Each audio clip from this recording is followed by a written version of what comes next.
That's the one. You knew exactly which one to hit. Well, that's a good pitcher. Do we know who did the pitcher? Sure do. Oh, boy. Are we saving that for later? No. We can. Kind of snobby. It was not me. Was it you, Phil? Did you take the picture? Did Chris just chuckle? Thought he did. No, it's not me. It was not you either. No, not me. That's Hunter Shepard. Oh, I Hunter assumed got that. you'd say Hunter, I man. should That have said, would be it Hunter said Shepard. Tuttle on it. He was in Tuttle. I should have known. Hunter is figuring out this wrestling thing. Well, he's only been one. Oh, this wasn't another one. This is the one before. Okay. This is the No submissions. Shawn stumbles, so that light is in danger tonight. I got it. He's not a very good athlete, is he? Well, I think his reaction will be fine once it starts tilting, but I guess maybe I need to get some sandbags or some weights. Why are you messing things up? I was more like a Hammer, yeah. You know, Not a feather, a hammer.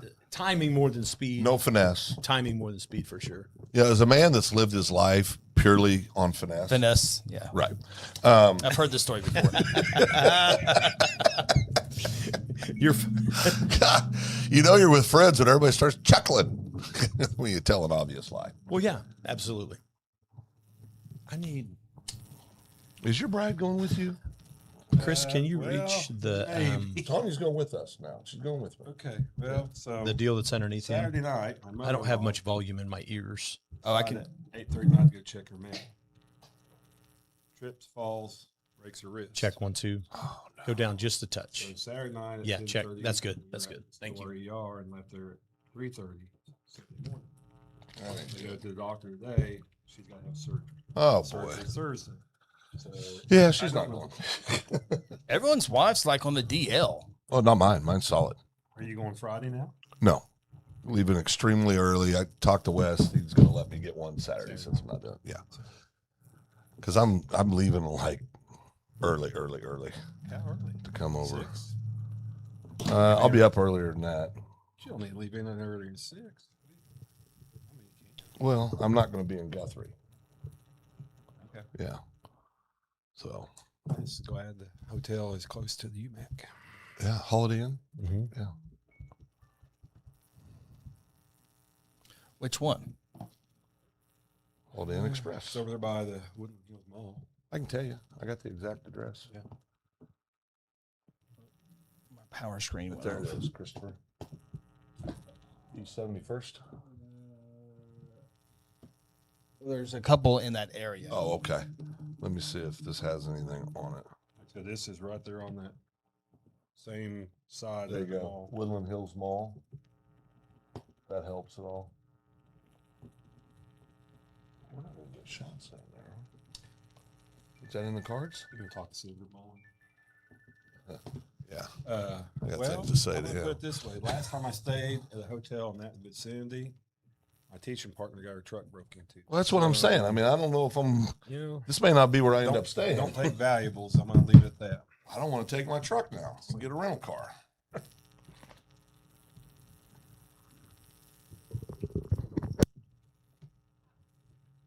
Still there. Worse. Worse. Yeah, it's yours. I fixed it. It wasn't doing it earlier. Let me see. Let's say it's yours. Did it go away? We got quieter, but it's still there, still humming. It is louder when mine's plugged in and yours is plugged in. Makes me think it's coming from the box. The caster. Boys, it's 6 o'clock. We got a show to A lot do. of it can do too. Again, if you're running these cables by electricity, it's going to feed. Boy, we've lost Chris. Now he's good. He's good. He's back. It's fine. It's way less than it is when the band's playing. There's all kinds of noise in the ears. Yeah, that's weird. Okay.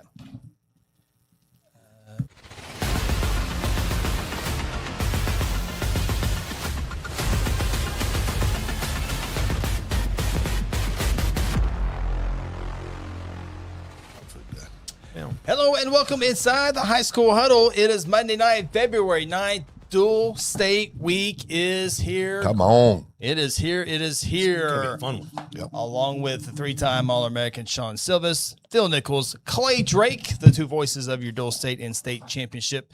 I'm Chris Evans. Hope you're having a fantastic week already. Hope you had a good weekend as well. As we got brackets to discuss here tonight. We might even have some predictions. Clay has brought some facts and information for us here tonight as well. And when we want to get all your thoughts and opinions as well. So don't be a stranger in the comment section. We see Jarrett there already. Good to see you as well, Jarrett. So we get set for the big week up in the Tulsa area Saturday, Valentine's Day, for Dual State this week. And I don't think there's too many upsets that did not make the state Dual State. There was one that Lincoln Christian beat. I'm trying to remember who it is, but Lincoln, congratulations again to Lincoln Christian on their first ever Dual State berth there in Stillwater, Edmond North, your Blackwells, your Cushings, the teams that you've become to know over the years, they're there as well. 6A brackets will be fun to talk about. We're going to go through every single one of these matchups and get your thoughts on it as well. And also, regional assignments have been released. That is next week. And then the week after that is the big state championship over at the Eugenie Coliseum. I think I saw photos of, and also real quick, coming up here in our next segment, we'll be joined by the head wrestling coach of the Fort Gibson Tigers. Coach Sammy Johnson will be joining us here in a little bit. So looking forward to that as well. But I think I saw junior high state. Junior high state was this past week. Last week, yeah. Yeah, big weekend. A lot of the high school coaches kind of get a preview of what they've got to come. It's always a fun one. Just again, that's a true all-state tournament. You know, Phil and I have been clamoring over an all-state for high school. That's probably never going to happen because we can't get kids that want to compete against each other at a high level. But in junior high, though, that's where they all come together. You know, you place in that tournament, that means you're literally one of the best kids in the state. You know, you make the finals, you're the best kid in the state, period, all class.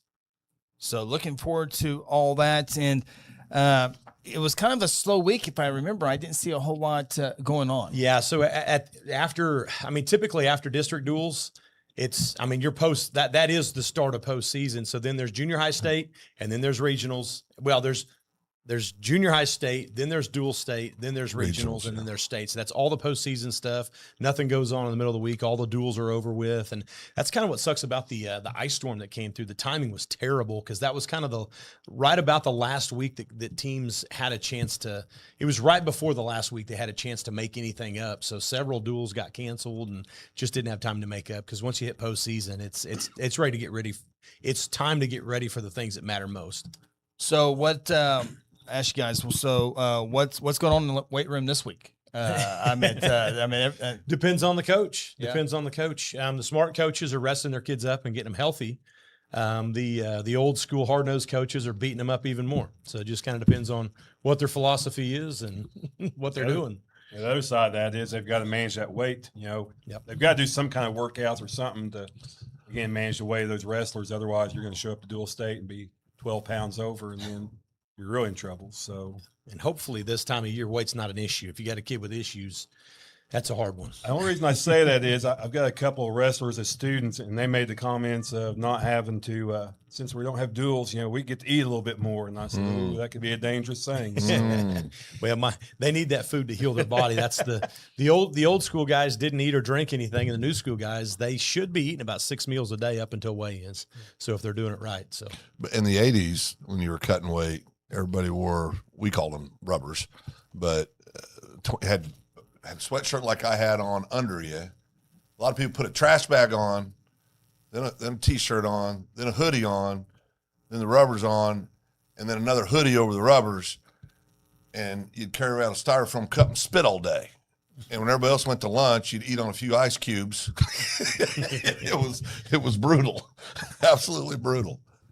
Well, fortunately, that was back before we had brains. Yeah, fortunately, if kids are doing it right now, they are, and some are still coached by old school guys that go a little bit too far. But you know, if you're doing things right, you can, you know, you can manage your weight, eat a lot, drink a lot, and then you know, right before a weigh-in, throw on some sweats, knock out 5 pounds, and get down to weight pretty easy, and not hurt your body too bad. Guys that know how to manage a cut are at a huge advantage. Yeah, there's more and more of those. There, you know, when I was in school, I went to college in 2000 to 2006, and that was really where not just weight cutting, but nutrition got involved with strength and conditioning.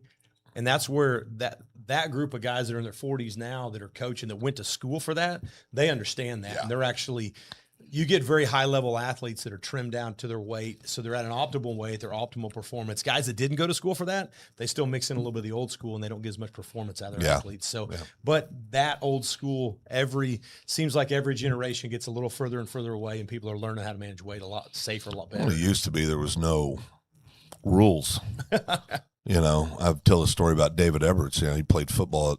I'm making this up, but it's close. Like 165 or something. He wrestled at 112 his senior year. And it was something like that. 155. I mean, it was an ungodly. And he was skinny when he played football.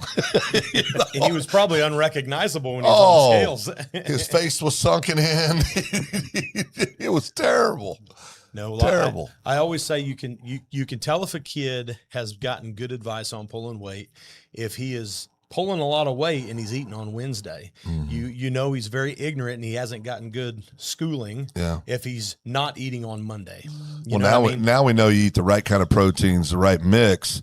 You can cut weight in a healthy way and still eat. So it's a different animal.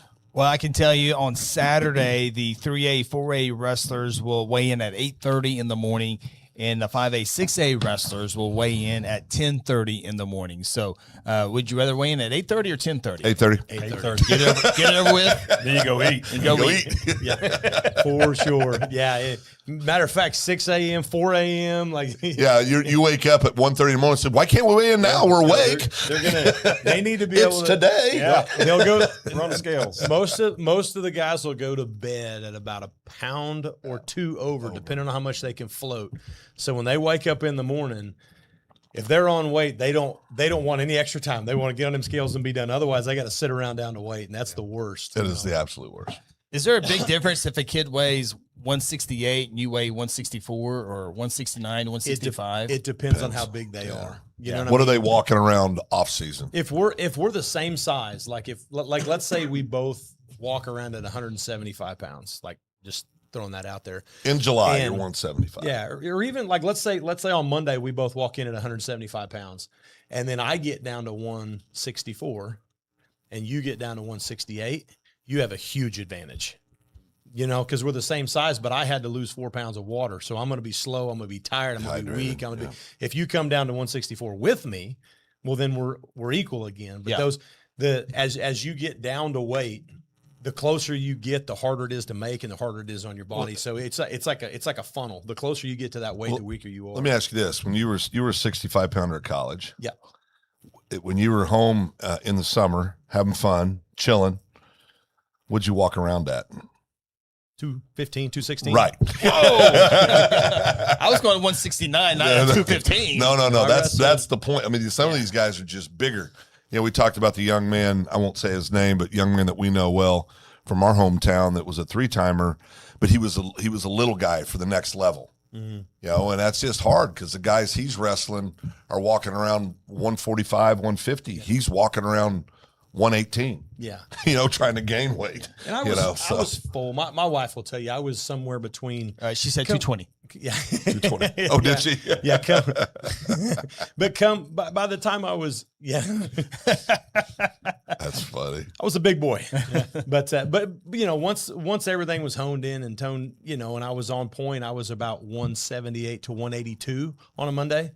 And so, I'd be leaving practice on Wednesday for a Thursday night duel at about 72-ish. So then I could come back into the room that night and I had about a 7-pound or a 5-pound workout I could do in 45 minutes and be down close. Yeah. And then go to sleep, not have to work out again, wake up the next day, a pound or two over, and I'd float that by the time. So it was like I was about one workout away. And that's when I was primed and ready to go. And then, like I say, pop right back up, hit scale, pop right back up to, where I was and feel good and wrestle good.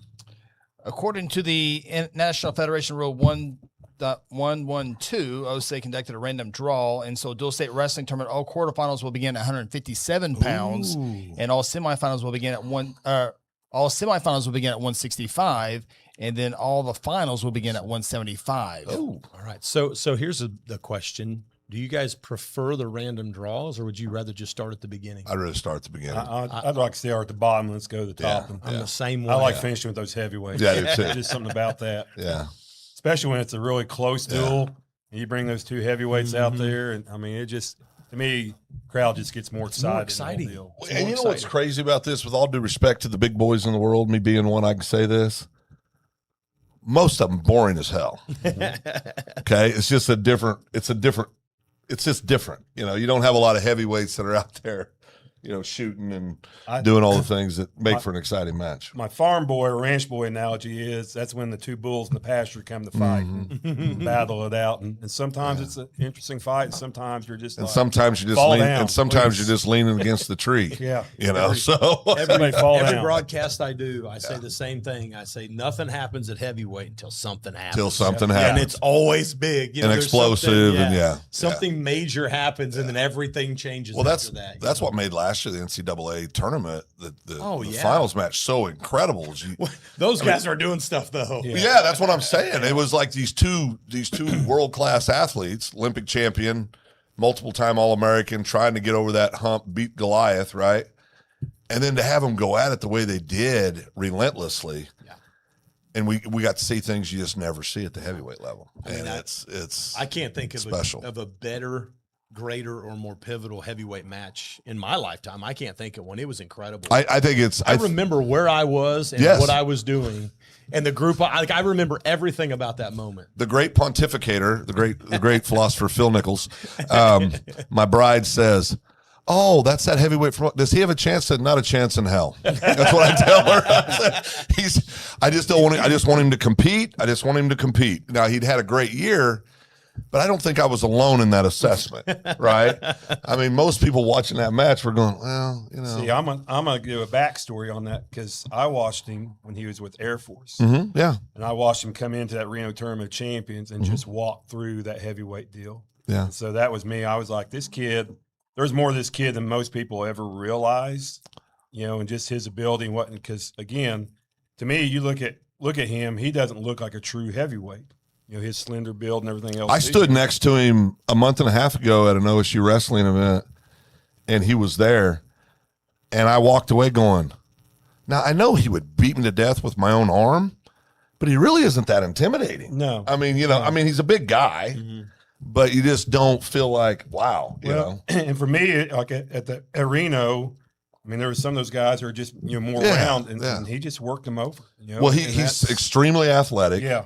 He just got silver last week, but I think with Gabe, he was so dominant for so long at the college. Then he goes and wins the gold medal in the Olympics. I don't care how you did at Reno. I don't think anybody had it on their bingo card that he was going to beat him.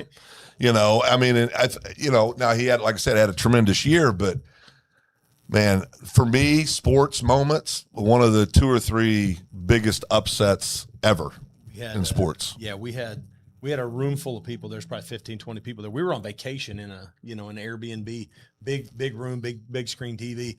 Everyone in there said, Losing their mind too. Said that Gabe's going to win, and my middle boy, Wyatt Coyote Silvis, said he going to get him. He was right. I love it. Well, Jared has seen a lot of heavyweight matches in his time, and he said we love Jace being the last match of the duel if it was close. Now, Jace was a kid, if you remember, Chris, Jace is an athletic heavyweight. Yeah. You know, he was a kid that would go out and you'd watch him going, oh. Yeah, if you're a coach and you got him at heavyweight, you want to end every duel with that. Yeah. But most, I mean, most are, it's going to be a lot of leaning. Yeah, but nothing happens until something happens. So if it comes down to that match, it's so exciting. Yeah, Jace was a very, very athletic heavyweight. Well, I can tell you on Saturday, 3A and 4A quarterfinals. Again, we're going to go over each team, each bracket, and everything that in between that. But we can let you know 3A and 4A quarterfinals will begin at 10 a.m. 5A and 6A quarterfinals will begin at noon. And then all the semifinals will happen at 2 o'clock. And then the finals are at 6 o'clock? 6 o'clock. Yep. 6 o'clock on Saturday. Now, there will be 2 different admissions. After the semis, they'll clear the arena over at Tulsa, over at the UMAC. And then they'll reopen. The gates will open at 9 a.m. for all the fans out there. And then also at 5:30 for the championship. So It's going to be fun. Great facility. Good facility. I mean, Yeah. can you think of a better place to take your wife on a Valentine's Day date than the dual state championship finals? I mean, Chris, tell him about Valentine's Day at the Nichols house. Every day's Valentine's Day at the Nichols house. Every day's Valentine's Day. well, if you're trying to make up for something, I mean, that ought to. I don't. That ought to do. I don't know what you that speak Phil of. left that back in '87. Thanks, Chris. Chris Absolutely. got my back tonight. All right. We are awaiting Coach Sammy Johnson of Fort Gibson. Looks like he might be going a little overtime on his practice. So we will try to get him as soon as possible with that. So we can take our opening break. Hopefully Coach Johnson can get us up here after this break. If not, we'll just keep talking some wrestling with you, and we'll definitely take a look at all the brackets. The Perry Maroons. Oh boy, here they are. Again, I know Shawn. Blackwell was waiting on those coaching scenes to come out to see if Perry was on the same side of the schedule. Lucky or for bracket. you, they are. So now we get to My watch bingo card says we get to watch them. All right, we're gonna talk. We're gonna break it all down here in a little bit. We'll take your questions and comments as well, and your predictions as well. Cash Bulldogs. Oh yeah, there they are. Right Oh there. boy, we just lost Jared. Look at those Bulldogs. All right, take your time out. This is the High School Huddle.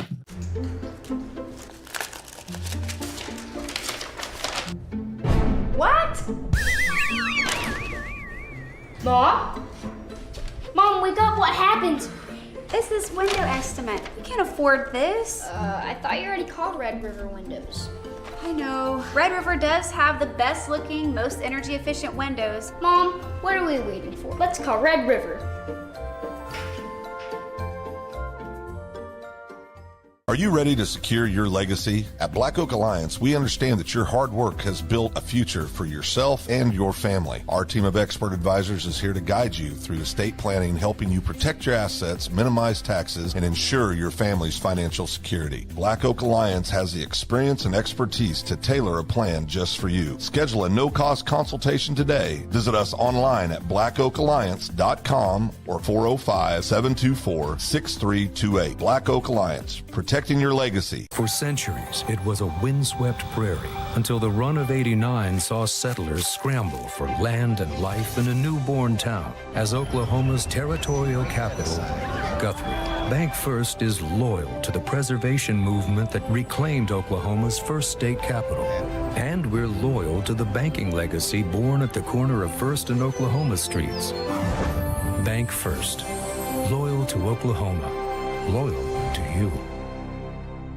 At Mosquito and Pest Authority, our job is to keep you pest-free. Our signature mosquito control service and pest-proof barrier 360 service ensures that you aren't bothered by mosquitoes outside or pests inside.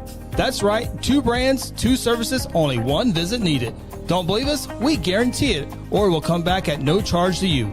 No mosquitoes, no pests, no contracts, guaranteed. Call Ronnie and Sarah Phillips today at 405-916-0471.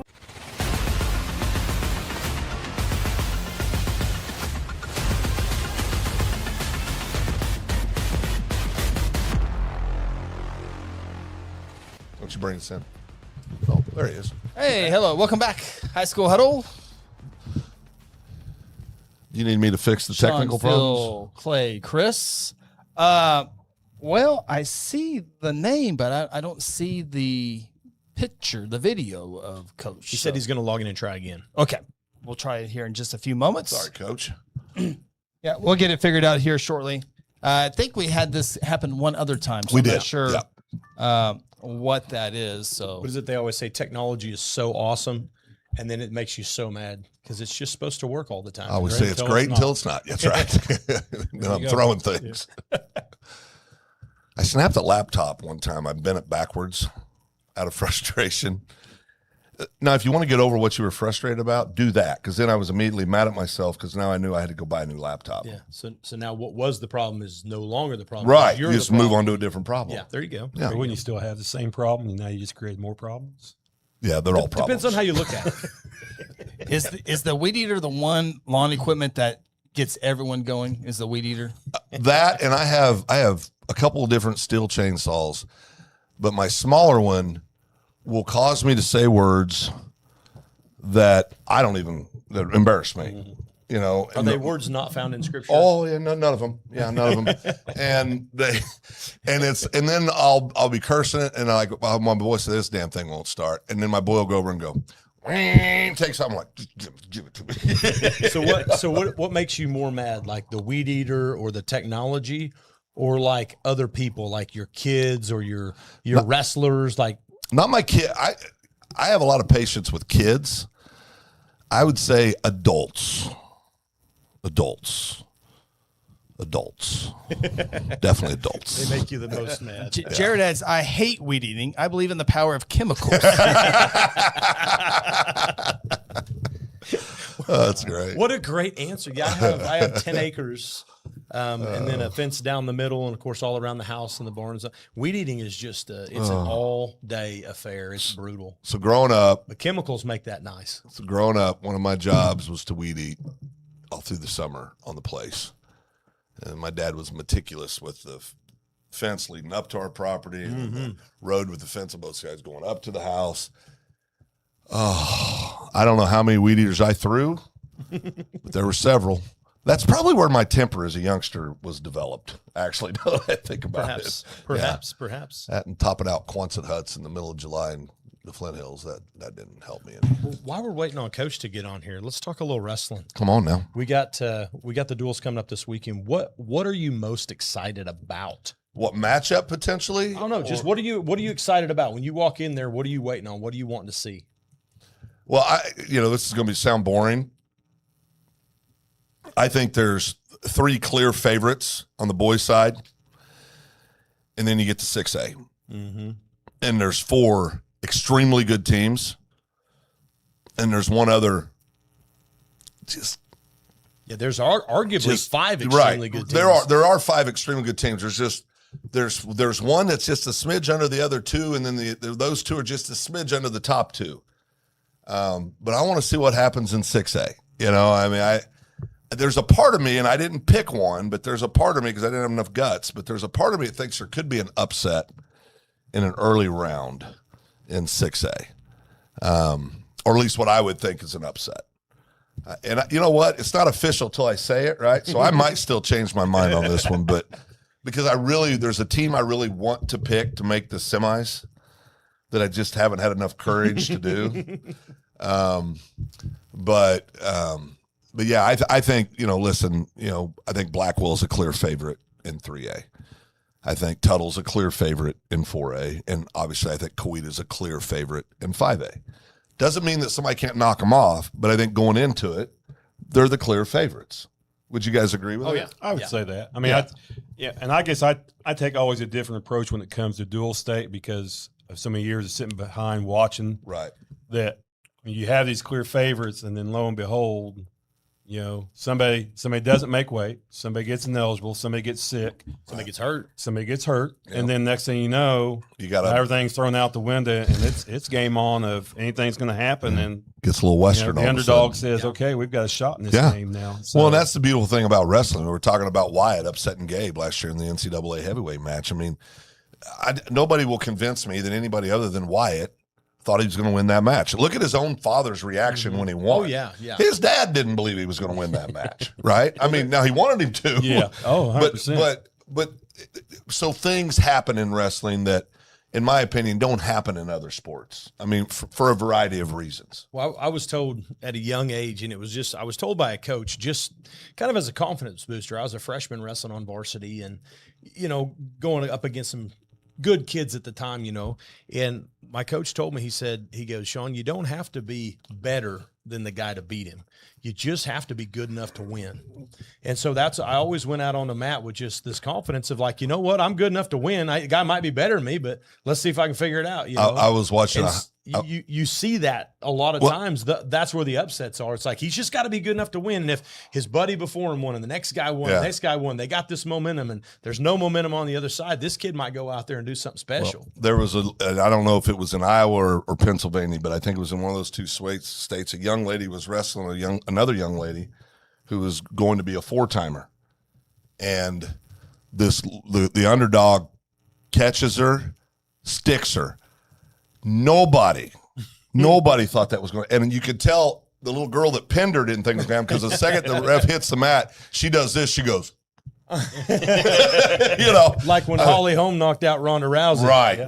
Right. And so it's there, but that's what's special about wrestling. That's the sport right there. Yeah. I mean, every year, it seems like, Clay, every year, I know last year when we were doing the tournament, there were one or two kids that going to be 4-timers. Well, and that's what I said, not to beat that dead horse, but that's a prime example of it is. Nobody would have said, okay, this is what's going to happen. Everybody would have been like, okay, he's going to get his 4th time. And that kid said, not today, Well, and I always look at those kids that are going to be 4-timers. What a ton of pressure on those kids in that tournament. Well, I think back a couple of years ago, Kel Hughes out of Stillwater was undefeated and going for 4 times. I mean, that's pressure. Yeah. I mean, you're coming in. Yeah. You don't want to lose, and you nobody expects. Yeah. Well, you also have this collective of, let's say I've got a 3-timer on my team, and I've got a sorry, this is feedback. Let's say I've got a 3-timer on my team, and Phil's got a kid on his team that's been wrestling against me every year. They've been watching film on my kid for years. Yeah. My one kid for years, and they had a guy that compete with him, but then they end up beating him. And then now he's got another kid that's coming in that's a ringer, and they've got all this. Okay, that didn't work. But this new kid we got could actually do. It's like this bullseye, and all this focus is on those better high end kids because everyone's watching them. So then Phil's going to talk to you because you had a kid that almost beat him, and then talk to Chris because they had a kid, and everybody's just wanting to see that kid get beaten. It's like he's not just competing against the kid in front of him. He's competing against whole stadium. A lot of times. It's something for a kid to be able to do something like that. And that's what makes sports incredible. We kind of talked about this last week, but that's kind of the unique thing now is, you can watch video. I mean, you can watch, actively watch film. Used to that wasn't an option in the wrestling side of things. Right. And now, you can know everything about your opponent, how they move, what they do, It was such a, for me as a wrestler, it was just a cheat code because my dad filmed every match I wrestled so I could go back and watch. When I was in college, he did the same thing. And I was able to go back and watch myself and say, okay, if I'm going to beat me, what am I going to do? And I know like the guys at Penn State, they don't watch a ton of film on everybody else, but they do on themselves to try to figure out ways to get better. And it's like, having that ability to not even mom and dad these days, don't even have to bring their camera with them. They got their cell phone or they got someone that's producing, a really good, now they can watch. And it's like, like the high school huddle. I think that there's a reason why wrestling is getting so much better here recently, and I think that's got a lot to do with technology. Yeah, agree. All right, before we bring on Coach, did we get it figured out? There's 75 buttons I have to click, and I didn't click the 75th button, so we're not going to say that once we get on because we're going to once we get Coach on here. We're going to blame Coach? No. Okay. I've seen him. He's never mind. Yeah, never mind. I will. So moving forward, it won't be in the post production. So if you're watching live, you get to see I missed one button. So. Okay. All right. Very good. All right. All right. 3, 2. No. All right. Hey, don't forget the High School Huddle is on our main page, our YouTube page. Subscribe and be notified when we go live or upload videos throughout the entire year. We're also on Facebook, Instagram, TikTok, Twitter, all the fun social media sites. And if you prefer the audio version of this show, you can check it out on Spotify or Apple or wherever you get your favorite podcast. Now we bring in the head coach of the Fort Gibson Tigers, Coach Sammy Johnson. Coach, so good to see you. Hope everything is going well in your neck of the woods. It's going great. Good to see you guys. Appreciate you having me on. Sorry that I messed it up. I hit the wrong button. Coach, you were perfect. Hey, you did nothing wrong. We weren't doing this. There were 75 buttons, and somebody. Oh wait, yeah, somebody forgot to push the 75th button. So it's not your fault, Coach. We apologize. No worries. I'm just glad I got to get on here so we talk about our kids. That's right. Absolutely. Coach. Hey, before we do that, though, Fort Gibson, growing up, it was a big Teddy Lehman, OU linebacker. How big of a deal is Teddy Lehman in Fort Gibson, Oklahoma? He's still a big deal. I was in 8th grade when he was a senior, so it's still a big deal. Some of these kids don't really know who he is, but for the most part, they do. Being a lot of OU fans now, and now with our big hoop, we got that big Coopers being recruited there. Yeah. So it's starting. Ted's kind of getting that connection back with some of the town guys, but his family still lives here. Coach, I got to ask though, Cooper plays basketball. What's up with that? Well, it's a weird deal because he plays basketball, but his grandpa and uncle were actually state placers for Fort Gibson, and my heavyweight is his cousin, and my 50-pounder is his cousin as well. So okay. He got the taller genes, I guess. Yeah, I saw the other night he had a heck of a game. He just looks like a great athlete all the way around. Big time athlete, Yeah. a good coachable, good family, good kid. Awesome. I think it's going to be pretty cool. The town we're from, we had a Division I kid who played in the NFL. It's going to be pretty cool to see these Division I football coaches come into Fort Gibson, Oklahoma, and go through the locker room and take photos and visit. That has to be a pretty cool sight for coaches. You're on the football staff as well. Yeah, it's awesome to see, and I'm a big OU guy, so it's good to see those guys come through. But I mean, when you're seeing coaches from Oregon and Nebraska and Tech, I mean, it's unbelievable, especially when they show up to your game on Friday night and they're standing on the sidelines. You're like, man, you better call a good game. You got. It's neat. Well, Coach, are you trying to turn Fort Gibson into a wrestling school? Everyone, girls basketball is a pretty big deal. Football's had a great run, but the wrestling squad last year had great season. This season's off to a better start than that. But trying to make Fort Gibson a wrestling school, looks like.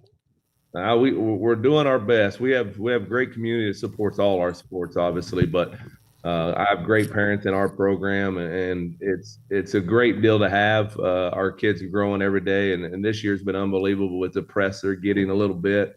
So it's definitely helping put Fort Gibson wrestling on the map a little bit more and making it a big deal. And people were fired up for us. A lot of people showed up for even dual state last year, being a little closer to home that normally don't come to wrestling matches. So it was awesome to see and see those basketball parents coming and supporting our kids.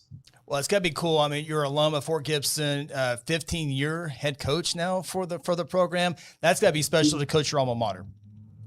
Yeah, it's eventually I wanted to come back here, but I didn't think it was going to be my first job at 24 years old, and I didn't even know what I was doing. But I still might not know what I'm doing, but it's been a fun trip. It's been a fun ride. I'm a Tiger through and through. Been here my whole life, K through 12. Wrestled for Coach Ellis, and it's always been good, and they always treated me good. A little pressure coming back being a hometown guy, but it's been unbelievable the support and the alumni program and want to come in the room. It's a great place to be. Yeah, got to go under Coach Gabe Ellis too. That helps as well, Shawn.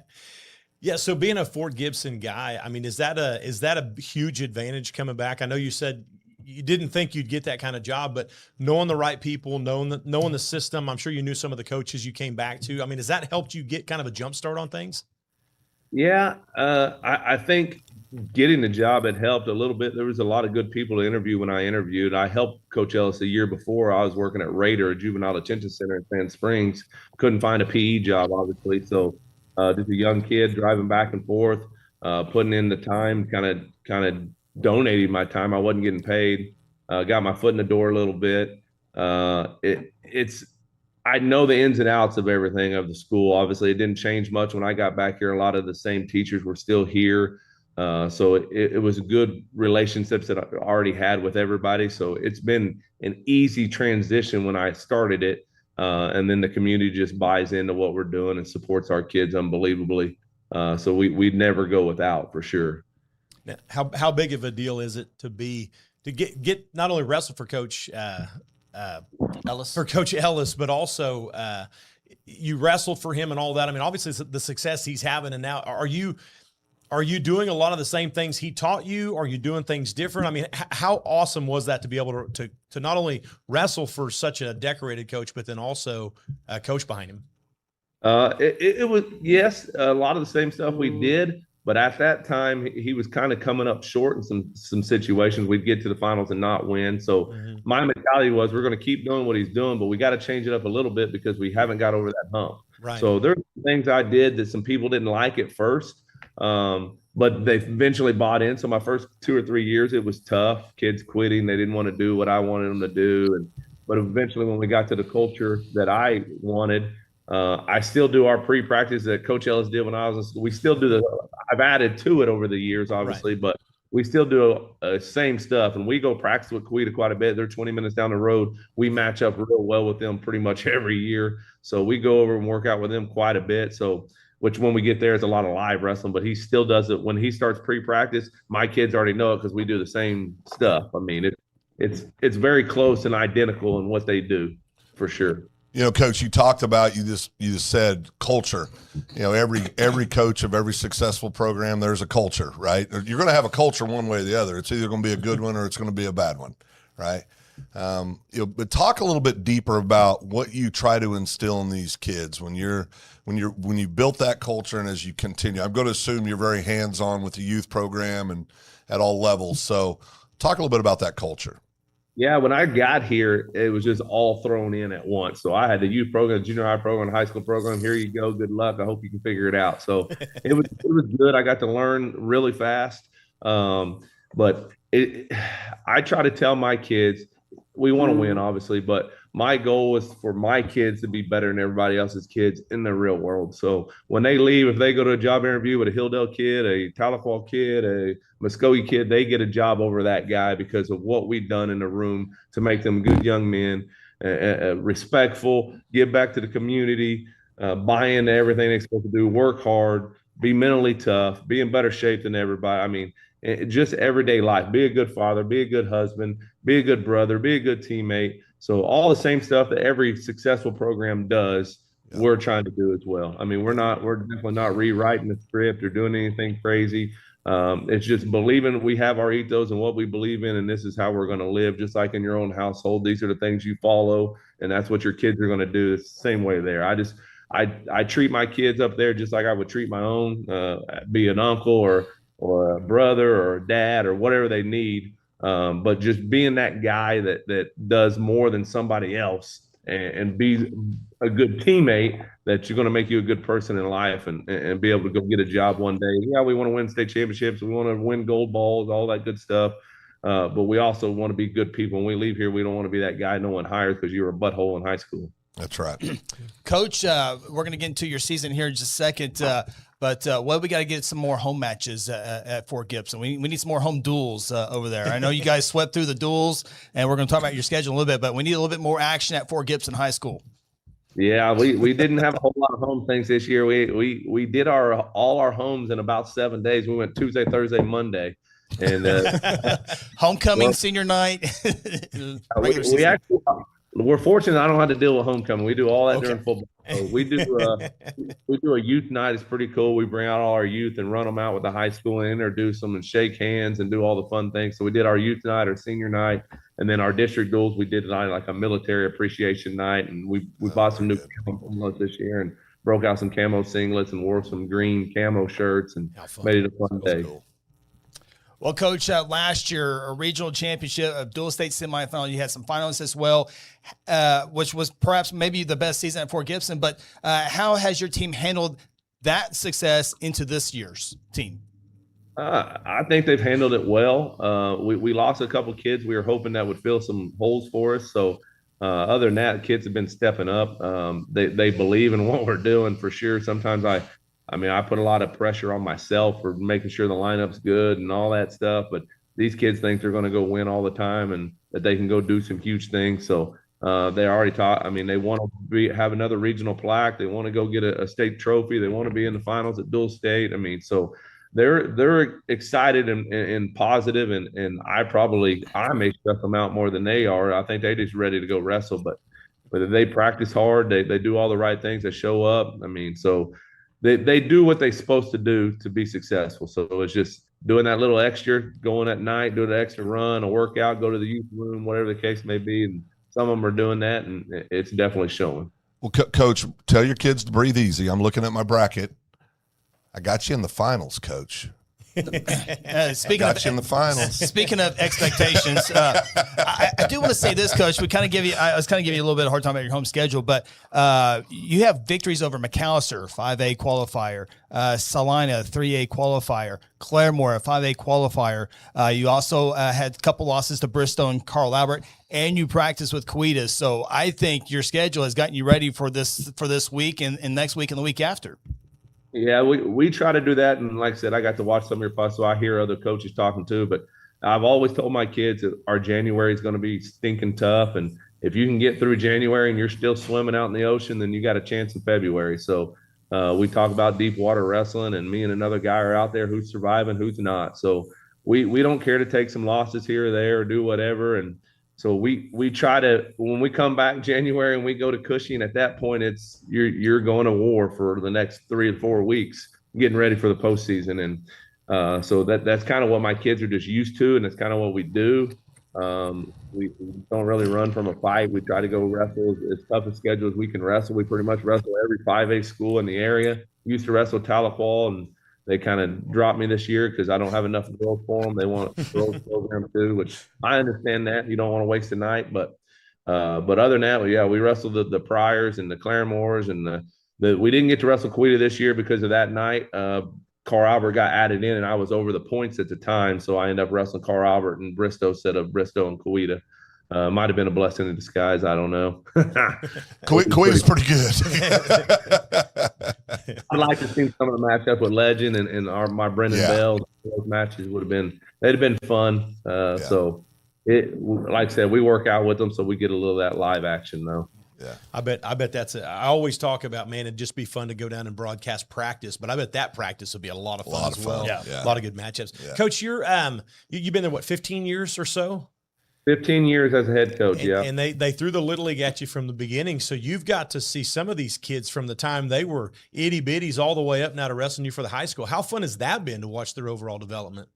It's exciting. The Bell's dad actually kind of helped with my youth program for a little while. They kind of got to the level where we didn't have a whole lot of workout partners for them, so they were in and out of our room, and then they were going to Raw some and Three Style some and some other places. And so it's been good, and that's kind of my thing is I get to go up to that room, and I want those parents to see my face so they know, listen, this guy is going to stay here. The longevity's here. He's built a house here. He's got girls here. He's got a family here. I don't plan on going anywhere. My admin support me, so I try to go in that youth room all the time and be there. My best friend, Matt Mejia, who was a 3-time placer, 2-time runner-up, he's kind of running my room now. Don't even have a kid in the room. So I'm starting to get those alumni back that want to give back to the program to help build it. And that feeder program's huge. As anybody knows, it has a good program. So just getting those kids out wrestling early and getting to see them, their growth throughout the time. And I got to take a couple little 6th graders with me this past weekend to junior high all-state that's in our youth room. So it's fun to get to see those kids compete and wrestle and grow throughout the years. And you're like, holy smokes, they've come a long way in a couple of years. Coach, do you have some of your kids taking advantage of the 3 style you had mentioned? Are they still going up there to Coweta to do that or no? Yes, I got a couple kids going. One of my biggest probably guy coming up right now, he's a little 7th grader named Jacob Gwynn. He goes over there quite a bit and still works out with 3 style and gets in that Coweta room and works out with some people. And he kind of the same way. I just got to the point where I didn't have no one in our room, and I just kind of told his dad, I think they were going to go to Raw or somewhere. I'm like, man, you're passing a great room on the way going up to Tulsa. You might as well just swing into there. So we got him hooked up in there probably 3 or 4 years ago, and he's been going there, and he's made huge strides going in that room. I mean, you're getting a state champ, state runner-up every weekend, getting to work out with those kids over there. And then both Bells, they're going to go over and do some freestyle in the spring over there. So we got kids that still go. And then when there's big tournament times, when they get closer to time, some of them go over there and work out as well. Speaking with Sammy Johnson, the head wrestling coach of the Fort Gibson Tigers, will be a part of the dual state tournament on Saturday at UMAC over in Tulsa on the campus of Tulsa Union. Of course, coaches are part of the seeding process in the bracket. Coach, take a look at the Class 4A bracket. Do you like how everything lined up 1 through 8? I mean, Easy, coach. He's foaming at the mouth. I think early Salisal didn't have all their guys, and I think they're probably better than a 6 seed. Yeah. So that's a pretty good draw for both. For them to get us, or our matchups there's going to be about 3 or 4 toss-ups that are going to kind of determine the duel. So it's one of those ones where I think if whoever gets out of that first matchup got a chance to make a little run, because they'll match up well with Bristow or a Sulphur as well after that. And the same thing going into Tuttle matchup. Obviously, Tuttle's Tuttle, but everybody kind of matches up a little different this year, so it'll be really fun. Sorry, Coach. Advantage, disadvantage of starting at 157 in that first one?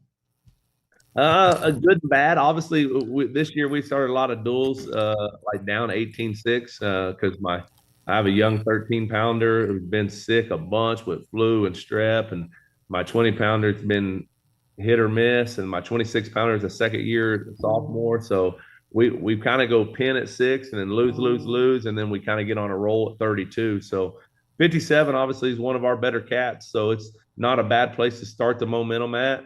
But then it's going to go. There's 2 toss-up matches in those next few that are we need to go pivotal our way. So hopefully it's a good place to start. Well, maybe that momentum will carry you through that. Maybe you get surprised there on some of the matches you're not used to winning.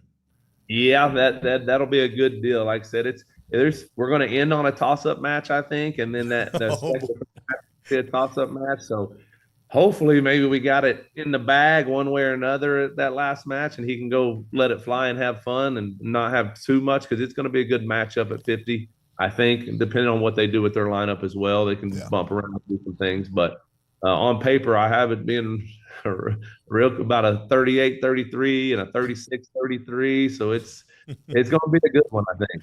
Well, we want it to be close as fans, Coach. I mean, we don't want you to have a heart attack or anything, but we want it to be tight. It's going to be it'll be an exciting duel with 2 good teams that I think are a top 5 team. Like I said, I don't think Sallisaul's a number 6, but they're 90, didn't really wrestle a whole lot this year. The 32's in and out of the lineup. Mayfield's been hurt, so I don't know if people didn't think they were coming back or what, and they just weren't ranked very high all year. So it's a good deal for them. They get to be on the bottom half of the bracket, so if they were 4 or 5, they'd be on the top. So I'm sure they're not complaining at all. Yeah. But with your program, Coach, you have, I think, maybe 8 starters back from last year with the experience. And so that has to help this year's. They've been under the bright lights in those tense moments that got past this first round to the semi last year. That has to be a big difference from this year's Fort Gibson team from last year's Fort Gibson team. It's huge. I tell people all the time that last year was actually a little more fun because there was no pressure. Nobody knew who we were. We were just wrestling and letting it fly and having fun, and people were kind of just shocked here or there. Now there's that little target a little bit, and people kind of know who kids are. But definitely helps. We graduated 1 senior last year off the team who ended up going to the military and is doing really well there. But I said, like, 2 kids that I thought were going to be in our lineup decided not to wrestle this year, and I think they're regretting it a little bit, and they'll probably come back. But I'd like to have them this year at those lower weights.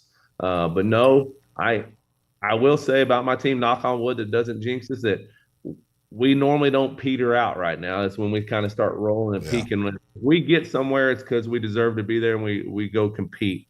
Where sometimes a team, maybe they get there and they're satisfied, for say, and that's what I kind of talked to them about today. Our goal is not to win the district. Our goal is to go compete for a state title every year, and we'll let the chips fall where they may. But if you're satisfied with just winning the district, then you're probably not going to do very well when you get there. Right. At the beginning of the show, we were talking about heavyweights. You know, if you start at 106, it usually ends with the heavyweights. I guess you wouldn't mind that this year. You got a pretty good heavyweight. Talk about him. Yeah, it really good heavyweight. Just signed. He's going to go play football at UCO. Does a kind of a leader in and out of the room. Fortunately, I got to coach him in football and wrestling both. Really good relationship with him, and that he's one of the kin to Coop, Big Coop. But he won regionals last year, and then kind of, I don't know, we just didn't have a very good state tournament. I think every match at state tournament last year we were behind and had to come back to win. And that finals match just didn't go our way. So we've kind of been more focused this year, I feel like. We won it pretty bad. So been doing all the right things and working hard. We took some losses that I didn't think we should have, but we just didn't do our job.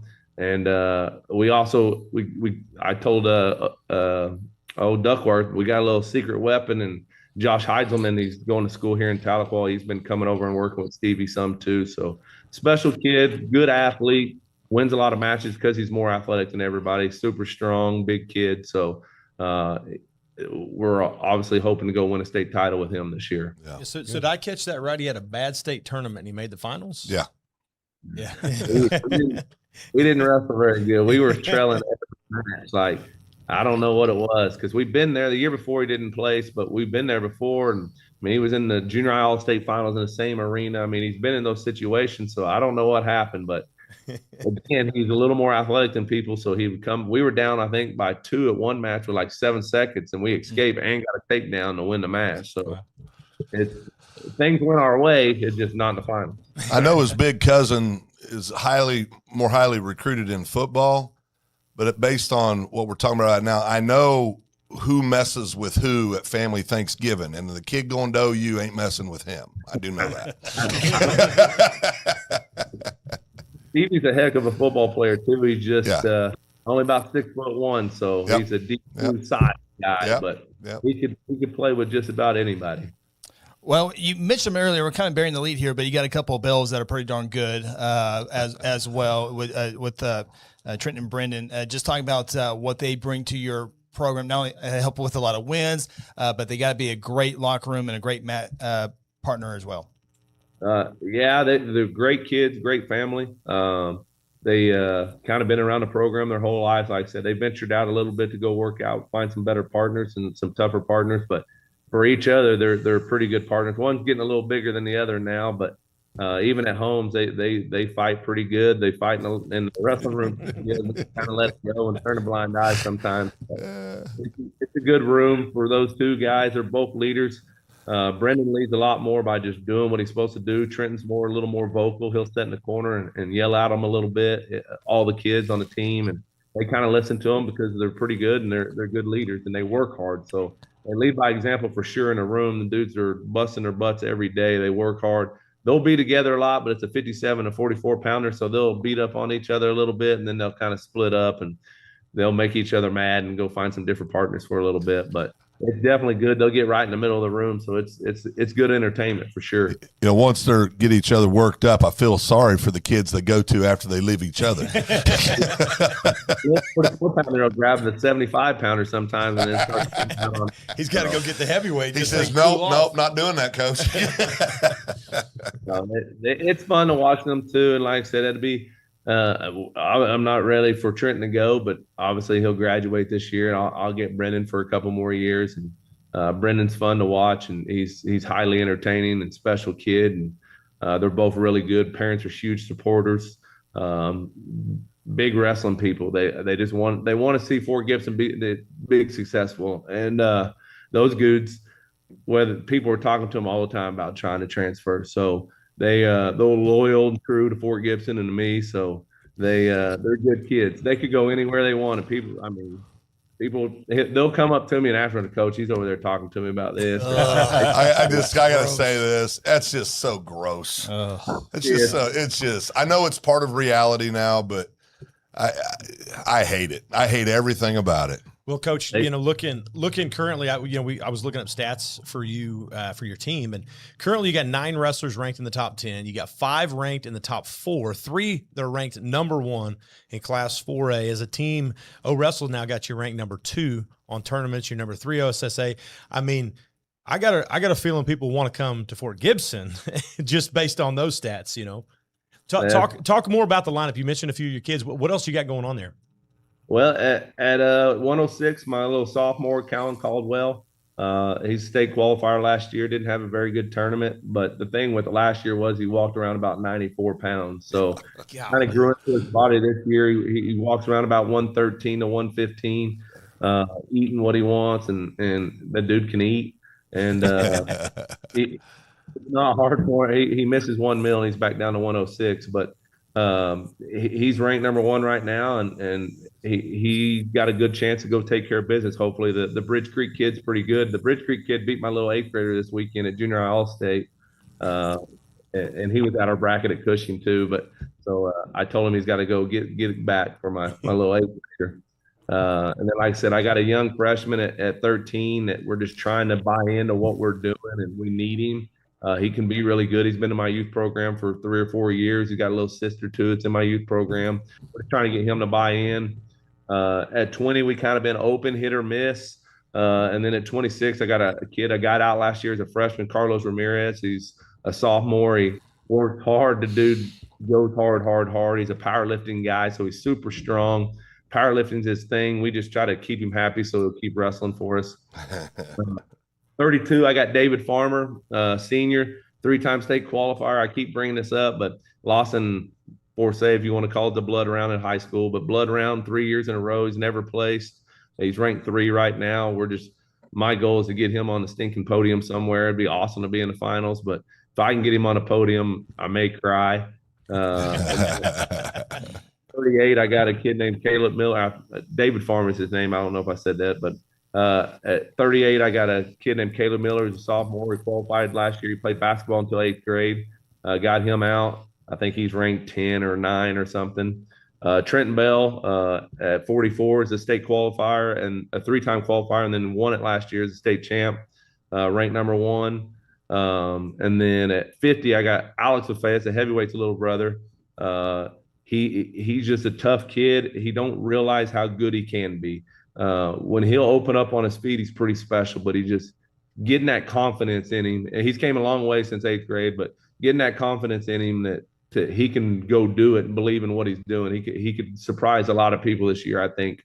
And then at 57, obviously, Brendan Bell was a runner-up last year, ranked number 1. We stayed with Mayfield all year, went back and forth. I think we beat Mayfield twice. We beat him in the regional finals, and he turned around and beat us 2-1 in state finals. I think he's in the lineup at UCO now. James Reed, a senior at 65, just good kid, programmed guy. Does everything right, anything we ask him to do, and hoping maybe to sneak him in. And then I got another senior who's going to be at 65 or 75 in Vincent Biggs. I think he's ranked at 75 right now, number 10. But I have a kid at 90 who walks around at 88, 85, and he's certified at 75, but we had to keep him up for our duels.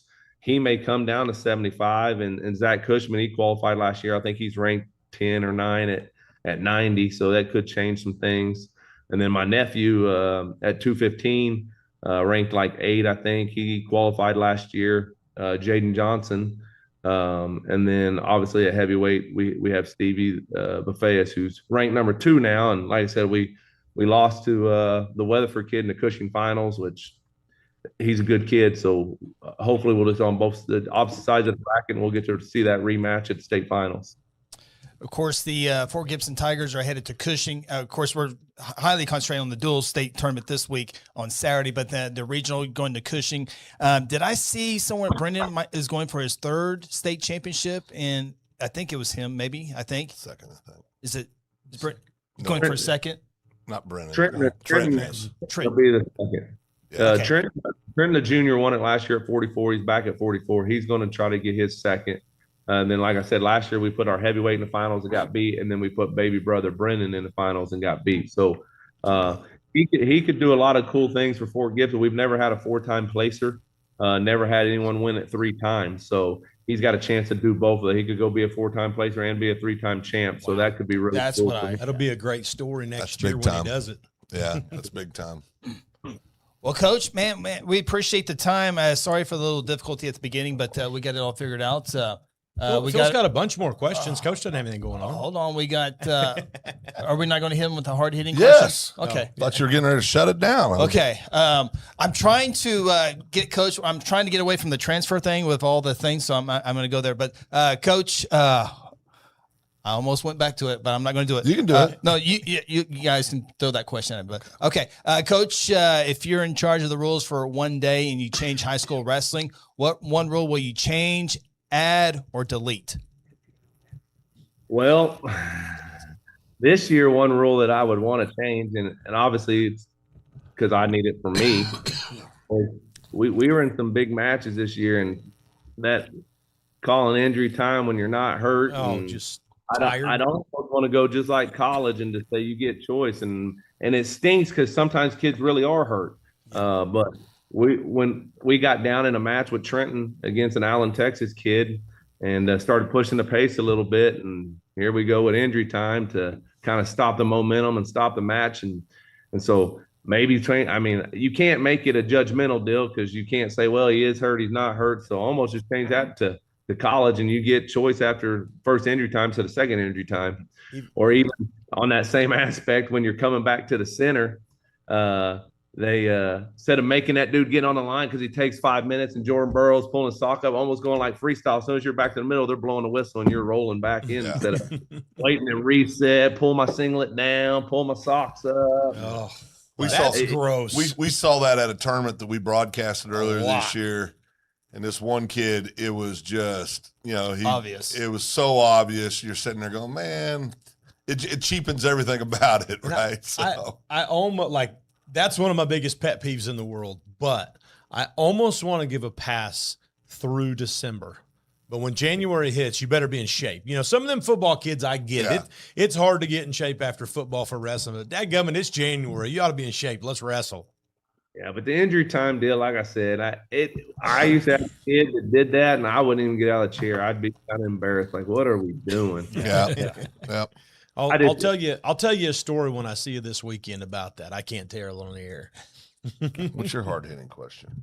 I've got 2 hard-hitting questions. Can I ask 2 today? Absolutely. Just because none of the other coaches have said it. You said Coach Johnson has nowhere to be, so I guess you know more than I do.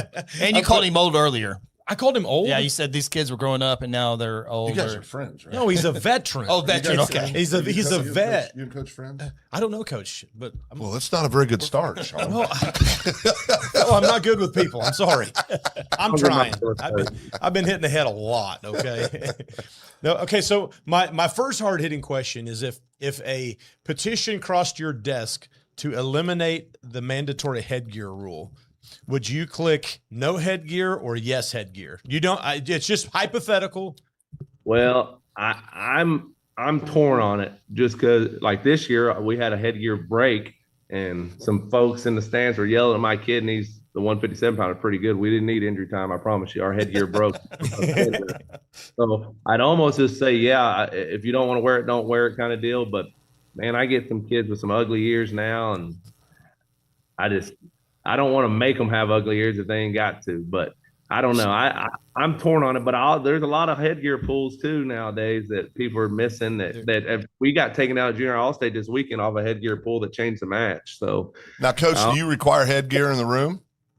Well, so I haven't so much this year. Last year, Braylon, my senior grad, he only wrestled for like 2 years and he got qualifier. So we made a Brendan rule where we had to wear it in practice. So we wore it all for him. So he didn't have to be the only one wearing it. Yeah. But kids that do have it, the Brendan Bell and those guys that already have it and it hurts, they wear their headgear still. Yeah. But I don't make them wear it as much anymore because then I was going through all kind of cleaning it. Because every day I'd say, all right, go clean your headgear. And we were going through cleaning wipes like crazy to keep the headgear clean so we wouldn't get any funk. And right. So what you're saying is your kids that wear headgear have cauliflower ear. And we're wearing headgear so that we don't have cauliflower ear. But we're spending money and time and injury time and equipment time. Tap him out, Phil. Tap him out. I'm done. Good Lord. I would be okay with not having to wear headgear. So much for fair and balanced. Good. Jeez. It was, Coach, I'm glad you answered the way you did. These guys have heard my It was a trick question. For years, we've heard this. All right, so let me ask a real hard hitting question that's not loaded. That last one was loaded. I apologize. What is the best thing about wrestling? If you're talking to a parent that's got a kid that's coming into wrestling, or you got a student that's thinking about it, or maybe you reflect when you actually are old and 80 or 60 or anyway, what would you tell someone? What is the best thing about wrestling? Oh man, probably the best part to me and what I tell kids, just the relationships that you build in the wrestling room with your teammates. The life lessons it teaches you, the toughness it brings to your life, and the man or the young woman it can make you become because you've done it. It's just like almost like a fraternity or sorority for our women wrestlers, that once you've wrestled, you're kind of just in this realm of wrestlers and you're just referred to as a wrestler, whether it's a good or a bad deal. But just the relationships you build, the community you build, the toughness it teaches you, the life skills it teach you. There's nothing like, I'm a football guy. I got to play football in college. I love football. I love Friday nights, but man, there's just nothing like the wrestling room. We just do things differently. We live differently. It's very rewarding to see that guy. In football, a guy can get better and you kind of never see it, but in wrestling, that kid develops and changes every year. Everybody can see it. It's just something about it that just brings out the best in kids. And that you're just shown that you're not always given what maybe you deserve, but if you work real hard, life's going to be pretty good. Now, there is one question on our friend, one of our friends from YouTube. Ask Coach to rank his assistant coaches. This is great. Well, I can't really rank my coaches, but I do want to kind of shout them out. I'm Coach Etchison, Lucas Etchison, wrestled for Bobby J at Muskogee. He's been my assistant probably the longest that I've had these guys, 8 or 9 years now. He was state champ, state runner-up. Actually beat Derek White to win the state championship when Derek was 126 pounds. Early. Yeah. Had stage 4 brain cancer, was on the fire department. So he works for his dad, does some electric business during the day, and then comes over and helps me. Just a stud, dude's tough as boot leather. But then last year, the school let me add a couple of guys we had on the football staff, and Trace Jeffries, who's Davion Jeffries' brother, that wrestled at OU, and Trace was a 2-time All-American at Pitt State, and just brings that in. I turned 40 this year, so I just needed some young guys with some good energy. That I'm almost being dad now instead of uncle, and he gets to be uncle or brother, and so he brings that young energy and hangs out with the kids and does a tremendous job. And then Cody Coster was a youth minister but teaches at the school, and he brings our moral side of it. So shakes the hands and kisses the babies to help out. And then I added a guy that's coming back helping a little bit, and Bobby Feltz, who graduated in 2022 and kind of helping out, rolling with the kids a little bit. It's been great. And then a dad, Jeremy Colbert, wrestled at El Reno in NC State. His daughter's on my team. She's my little 110-pounder. She got third last year at the state tournament, first year to ever wrestle. But he's in the room working out with the kiddos. And then obviously Josh Heiselman, he just comes in the room and works out with the kids. But my coaching staff's unbelievable. And at a 4A school, to have 3 or 4 dudes that are actually at the school, and then have a couple All-Americans at Michigan and NC State champ, and just dudes like that to come in a room and want to be part of our program is unbelievable. And my school never tells me, hey, no, they can't come in here. I mean, they know I'm going to bring good moral character dudes that are around my program and around my kids, and they just let me kind of do that. They give me free will, for say. So that staff I have is unbelievable. It's great. Well, Coach, I asked the hardest question. So Jeffries is last. Okay, that's all. Jeffries. That's why I took that. Okay, Jeffries is last. Jeffries is last. Okay, thanks, last. Coach. All-American love. I asked the hard questions around here, and I know you've watched the podcast, so you know what's coming. But yeah, what's your favorite ice cream? Well, if I had to just go to and choose just one out of the cooler, I'm just going to get a cookies and cream. Okay, I like that. But I do look forward to the state tournament all the year, because I'll eat a cookies and cream Dippin' Dots. I'll have about 3 a day. Okay, I like that. You like Dairy Queen? You like Dairy Queen, Coach? I do like Dairy Queen, so I got to play. I played at Haskell Indian Nation University in Lawrence, Kansas, and I never had really a Dairy Queen around here. I think Old Mogi may have one, but there was one right down from campus, and I went to Dairy Queen. I get this volcano lava with brownie and chocolate. And you ever have a Blizzard, Coach? Yes, the blizzards are unbelievable. But and if you hold them upside down, that makes them a blizzard, doesn't it, Coach? Sir, but I got one better than this. When you come to Fort Gibson, you got a place to shout out. A big supporter of me is our Max Drive-In. It's been there in 1963. They have a thing called Cyclone, so similar to everybody. Okay. But they have a turtleette, so it's a turtle basically in a cyclone. It is unbelievable. So if you ever come to Fort Gibson, I'll take you to Max and we can eat a burger. Like and road trip. I'd like that. I would take a road trip purely for ice cream. That's not a problem. That's my wife learned real quick that if I eat, I got to have something sweet. So we eat a lot. Right. Well, Coach, we appreciate your time. Best of luck this week. It's always a fun time. I know you got a few more days of practice to get under your belt, but man, always a great time visiting with you for the first time, getting to meet you, and hopefully get to see you on Saturday and then a couple weeks at the OG&E Coliseum. Yeah, I appreciate you guys having me on. I feel a little unqualified with all these good coaches y'all have had on here with good programs. So I appreciate you. Coach, we only have good coaches on here, so you're one of them. Yeah, exactly. I appreciate you guys letting me talk about my kids and our program, and I got to watch y'all during football too. I think y'all do a heck of a job, and it's great for our sport for you guys to be doing this. Thanks, Awesome. Coach. We Thank you, appreciate Coach. you. All right, y'all. Have a good See night. you Saturday, Thanks, Coach. Head coach of the Fort Gibson Tigers, Coach Sammy Johnson. So, Shawn, you think 40 is old now? I just said old, like he was, he'd been there 15 years. Okay, That's a lot of time. That doesn't All mean right. old. It's wisdom. But I guess I said it, didn't I? Yeah. Kind of. Make Clay and I cry a little bit on the inside. Okay. I mean, Phil, you just hit 40 a few years ago. Yeah. Well, Coach Gibson's definitely got a good squad. Coach Johnson definitely has a great squad over there at Fort Gibson. Yes. And a couple of names that the state is familiar with the Bells and a few others as well. So it'll be fun. Great first round matchup with Sallisaw, the Black Diamonds, who have a very happy or a very proud tradition as well. And he's got some hammers on that Fort Gibson team. Yeah, absolutely. So, all right, we're going to take our break. When we come back, Clay's got 25,000 notes that we get to. But also, we have the brackets, and we're going to go through every single one of those. Perry's not in the 6A bracket, so I will not be picking the Maroons in the 6A bracket. So, come back. Let's pick the brackets together here on the High School Huddle. For centuries, it was a windswept prairie until the run of '89 saw settlers scramble for land and life in a newborn town as Oklahoma's territorial capital, Guthrie. Bank First is loyal to the preservation movement that reclaimed Oklahoma's first state capital.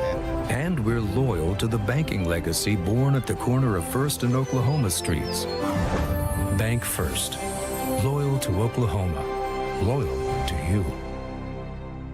At Mosquito and Pest Authority, our job is to keep you pest-free. Our signature mosquito control service and pest-proof barrier 360 service ensures that you aren't bothered by mosquitoes outside or pests inside. That's right, 2 brands, 2 services, only 1 visit needed. Don't believe us? We guarantee it, or we'll come back at no charge to you. No mosquitoes, no pests, no contracts, guaranteed. Call Ronnie and Sarah Phillips today at 405-916-0471. Are you ready to secure your legacy? At Black Oak Alliance, we understand that your hard work has built a future for yourself and your family. Our team of expert advisors is here to guide you through estate planning, helping you protect your assets, minimize taxes, and ensure your family's financial security. Black Oak Alliance has the experience and expertise to tailor a plan just for you. Schedule a no-cost consultation today. Visit us online at blackoakalliance.com or 405-724-6328. Black Oak Alliance, protecting your legacy. Porch pirates come in many forms. When damaging hail and windstorms hit Oklahomans, non-registered and unqualified roofers flood the neighborhoods. And unsuspecting Oklahomans think they can trust these guys because they have a nice truck. Oklahoma owned for over 2 decades, Red River Roofing Siding and Windows is top level trained and certified by the best manufacturers. Red River Roofing Siding and Windows, protecting Oklahoma families one roof at a time.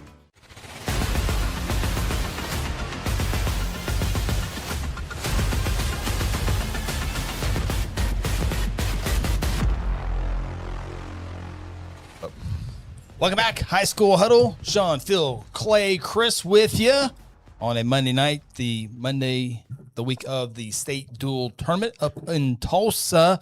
Folks can start getting inside the UMAC at 9 a.m. So get there, and can't wait for it. I'll have basketball duties Thursday and Friday night, but I'll be heading up Friday night to head to the UMAC, get ready for a fresh start Saturday morning, and looking forward to it. As I said before, this is going to be my first dual state. I've had some other commitments in the past with swimming and some other production stuff, and so this is going to be my first one to check out.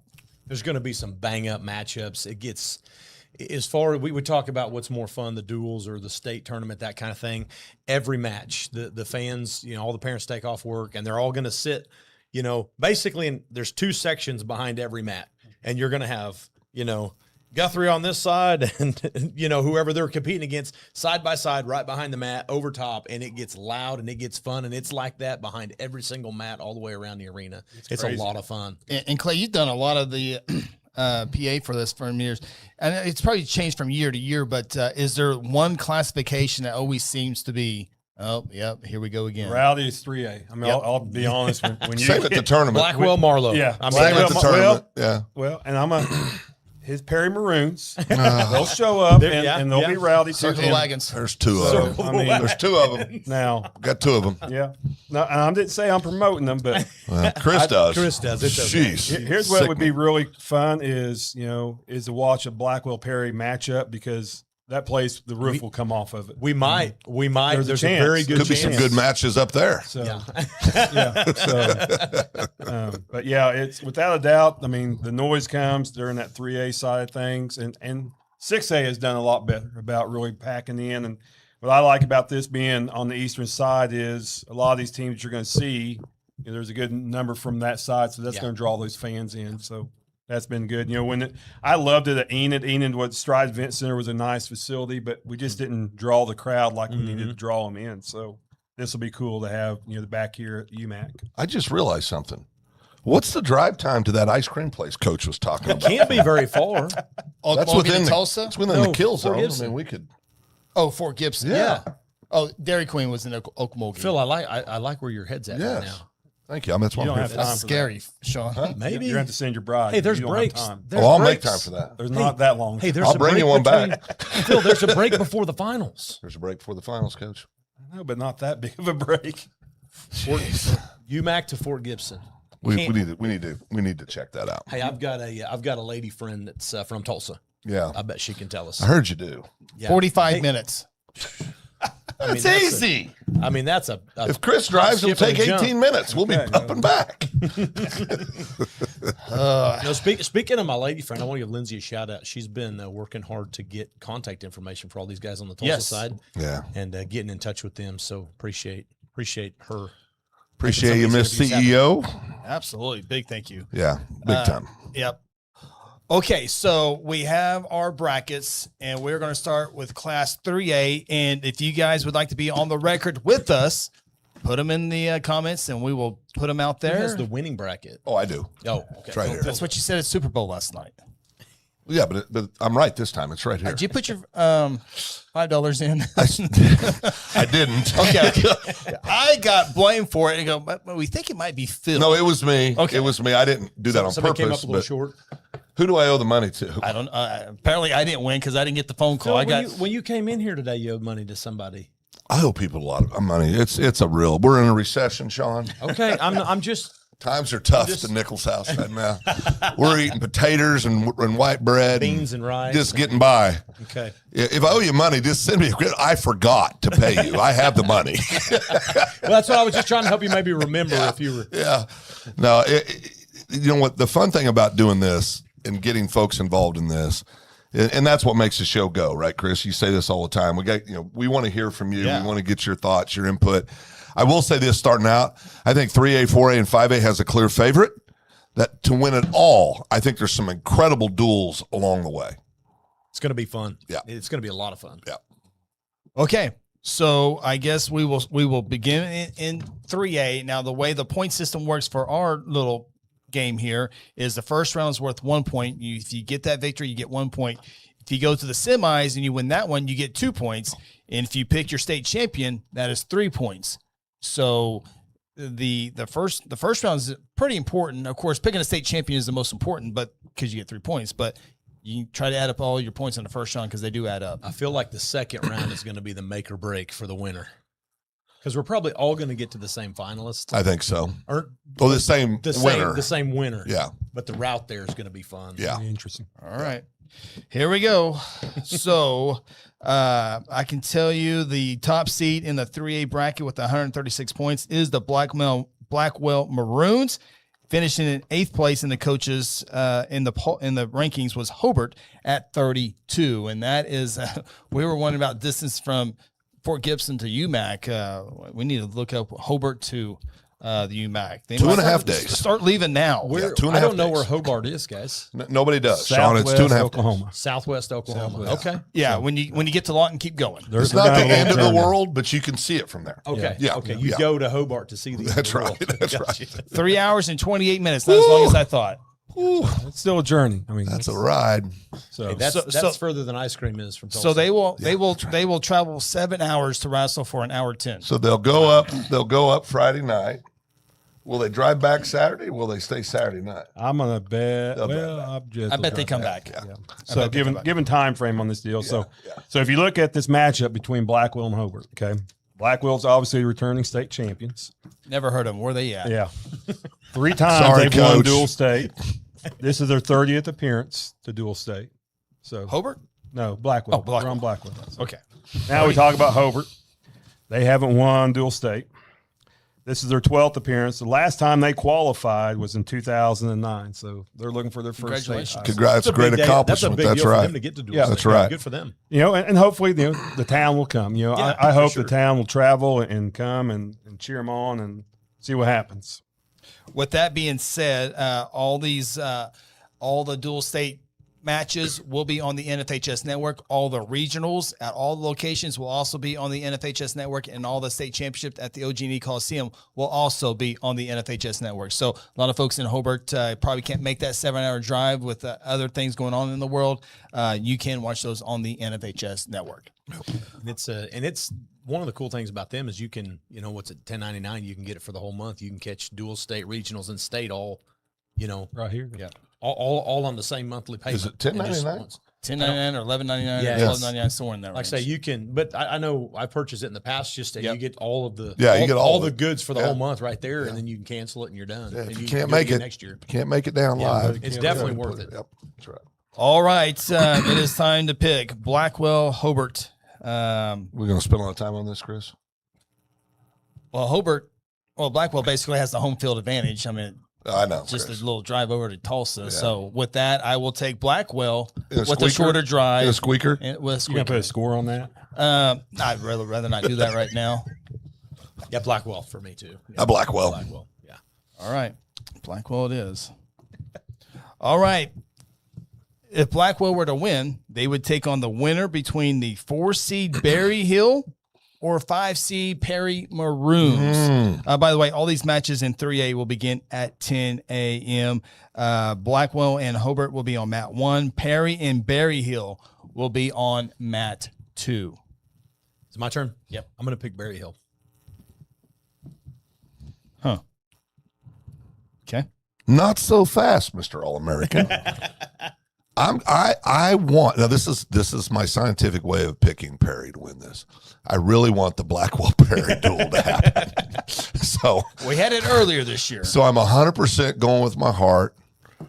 I want to see Blackwell and Perry hook it up one more time this year in a duel. I want to see it. I think it's a toss-up between Berry Hill and Perry. I think it's going to be a great duel. I think Berry Hill is the favorite in that, but I think Perry's tradition and history that Chris likes to talk about to nauseam carries them through, and we'll get to see that Perry Blackwell matchup. Yeah,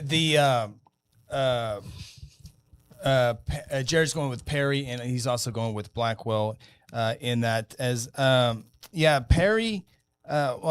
They are the Maroons, so I'm going with Perry to get past Berry Hill in the first round. Okay.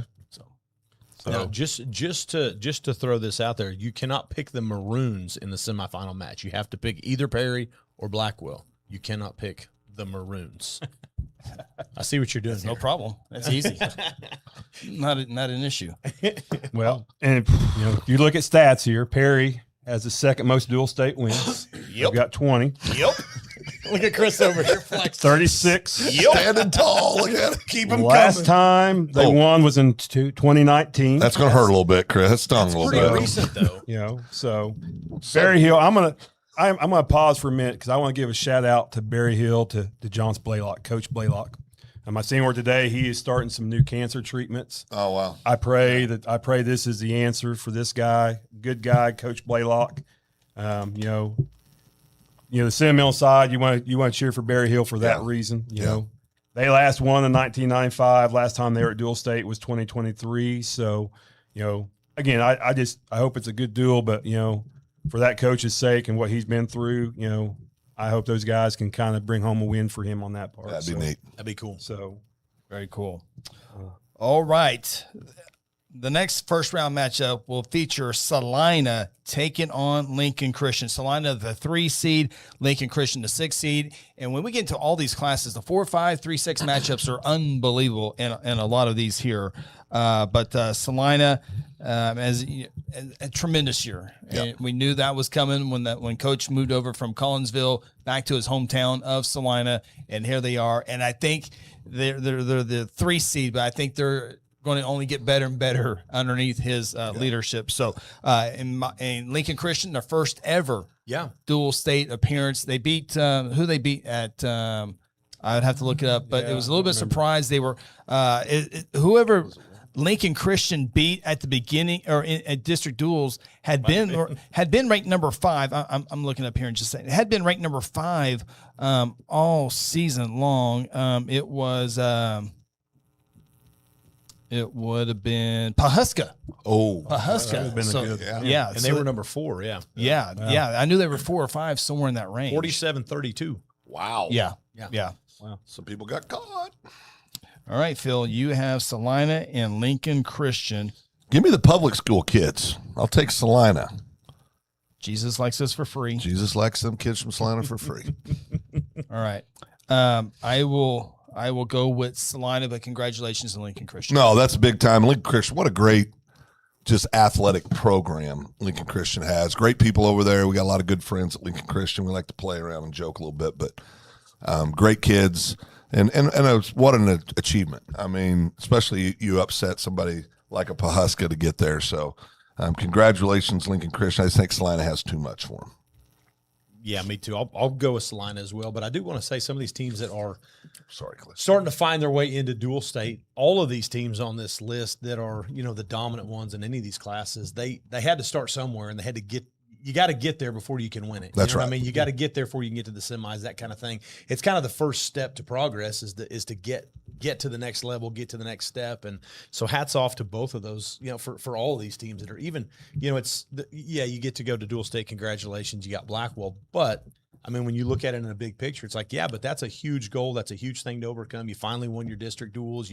You're making headway. So yeah. Well, it goes back to that, again, creating that culture. Now you've got this to kind of put in that wrestling room of we did this, let's go do it again. And it'd be interesting to see what their lineup is, like how many seniors are at Lincoln Christian, what age bracket is on that deal with them. Salina, has not had a dual state title. So they're looking for their first state title. Last time they were at dual state was 2024, and like we talked about Lincoln Christian first time. So I think it can be a good deal. I think Salina will do that just, with Wes Harding at the reins of that deal. There's a lot of experience in there on that part. He's a good one. Wes has the hat. He never turns it backwards like the switch. Never needs. Well, he's a grown man. Well, like, hey, when it goes over the backwards, top, what do you call that? That's the rally cap, right? Yeah. When you put the rally cap on, it means business. Well, when Lincoln Hawk turned his hat around, he meant business too. Like a switch. Yeah, that's right. All right. Our next first round matchup in Class 3A. It is Sperry, the 7 seed, taking on the Marlowe Outlaws at number 2. It's kind of crazy as we look at all these schools. All these great wrestling programs are all pretty good football programs. Yeah, that's right. Kind of goes hand in hand there. But one question I was going to ask Coach Johnson was as the football coach, how many of those kids are playing both sports, dual sport athletes, maybe 3 sport. We normally ask it. We didn't get to it this time. But guarantee it's a lot. Yeah. Well, we know those big boys definitely are. Yeah. So Marlowe has been there, done that. Wrestling program. Clay will have in here a second. They have a football program, a very great baseball program as well. So a lot of great things happen. Great mascot too. In Marlowe. Great logo. Great so logo. good. It's near the top, no doubt. You know what they are, Shawn? Outlaws. Outlaws. So good. It's one of my top 3 or 4. all these mascots because you're going to have to know them for this weekend. So. Well, don't worry. I'll wing it. I'll just make something up. He'll look off your paper. Yeah. No, it'll sound right when I say it. The Sperry 49ers. The Sperry Sparrows. They might be a pirate. Maybe. Oh, pirate. Okay. Yeah. All right. Sperry and Marlowe, round number 1. Jared is taking the Marlowe Outlaws. I will go with Marlowe as well. Yes. Yeah, Marlowe for Shawn and I as well. which I would agree on that deal. I mean, again, if you go back over the matchups in the finals from dual state past 5-6 years, Marlowe has well dominated in those final matchups right there. So Marlowe's got 6 dual state titles, 26 appearances, last one in 2024. They were here last year as well. Them and Blackwell matched up on that deal. So Sperry, they've got 2 wins, and this is 19th appearance. Last one in 1992, and the last appearance was in 2024. So, hey, get some consistency getting there. Getting That's that right. ball rolling forward and making it where they need to go. Okay, we've been doing this backwards. We need to let Clay go first to set the table, and then we can decide. Shawn and I are eye candy. You're supposed to run the show. So, right, Shawn? You're the eye candy. I'm just here. Oh, that's thanks cap. for admitting it. All right, we've made our way to Tommy said. We've made our way to the state semifinals, and at 2:00 on mat 8, it will be what we think will be Blackwell and the Perry Maroons. 2:00 mat 8 for the right to go to the state championship. Who's first? I went first last time. Well, you're going to let. Yeah. Go ahead, Clay. He's already talked about. We've the teams. talked about. And we've Never already mind gone- then, Clay. Take a break. So you two have Blackwell Perry, and I've got Blackwell Berry Hill. Yeah. So I'll throw it out there. Blackwell is Yeah, my you pick. go ahead I and think. start. Yeah. Yeah. You know what? I'm not going to try. It's Blackwell. It's Blackwell. Why is it Blackwell? If you really need to ask that question, Chris, it's Blackwell. Well, I guess Go ahead and say it, Chris. Jared's going Blackwell. Well, all your fans in Perry are waiting. Yeah. None of them have reached out to me. Taking a lot of heat for. I go Blackwell 36-35. 36-35 in a close They're one. going to squeak by. Yeah. Yeah. As Is it that comes mathematically possible? 36 36-35. Okay. Love your optimism. Yep. Thank you. Appreciate that. Believability is a little down, but your optimism is very impressive. Maybe 40-35, somewhere in that neighborhood. You understand what I'm trying to get at. I It's do. gonna be It's going close. to be a nail biter. I cannot wait for you to interview Coach.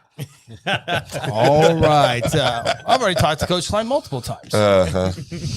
All right. The other semifinal that I think all three of us have is Salina and Marlowe. Number 2 versus number 3. Oof. You got anything to say on this, Clay? I'm going Marlowe. Okay.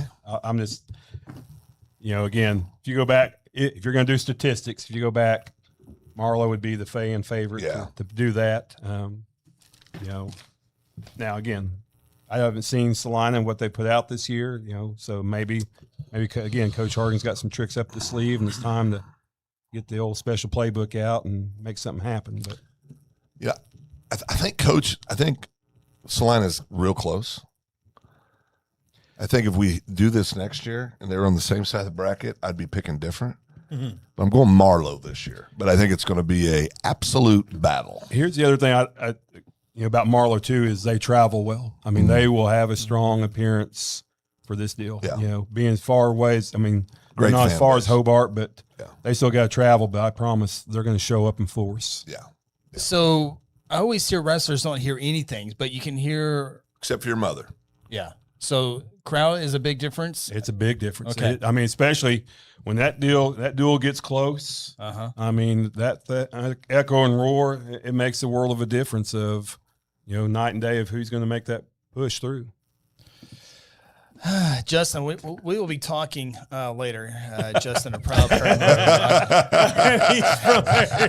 I just don't understand where this is headed toward here. So, okay, I will take Marlowe as well. Okay. I will take Marlowe as well. Shawn? Oh, he's different. I'm going to go with Salina on this one. Looking at the head-to-head matchups, just on paper, Salina has higher. On paper, they're going to win several more matches. Now, I was telling Phil this earlier. The difference to me is that schedule that Marlowe keeps is going to knock their records down a little bit different. However, I think Salina's going to travel well as also. They've 100%. They've got something to cheer for, and it's closer, it's big. I think this is something this town's gonna rally behind. And I feel like they've got too many horses. They got too many horses. I looked at some of the matchups where you're like, okay, you got a number 1 ranked kid, and the kid he's wrestling isn't even ranked, right? To me, that's going to be a bonus win. Salina's got more of those, and on paper they got higher ranks. So I'm going to pick them, but I don't feel comfortable picking them either. You know what I mean? I told myself when I went through these that I was going to just, okay, on paper, how's this going to work? Don't get emotional. And this was the hardest one for me to pick because I'm a Marlowe fan. I've got friends from Marlowe.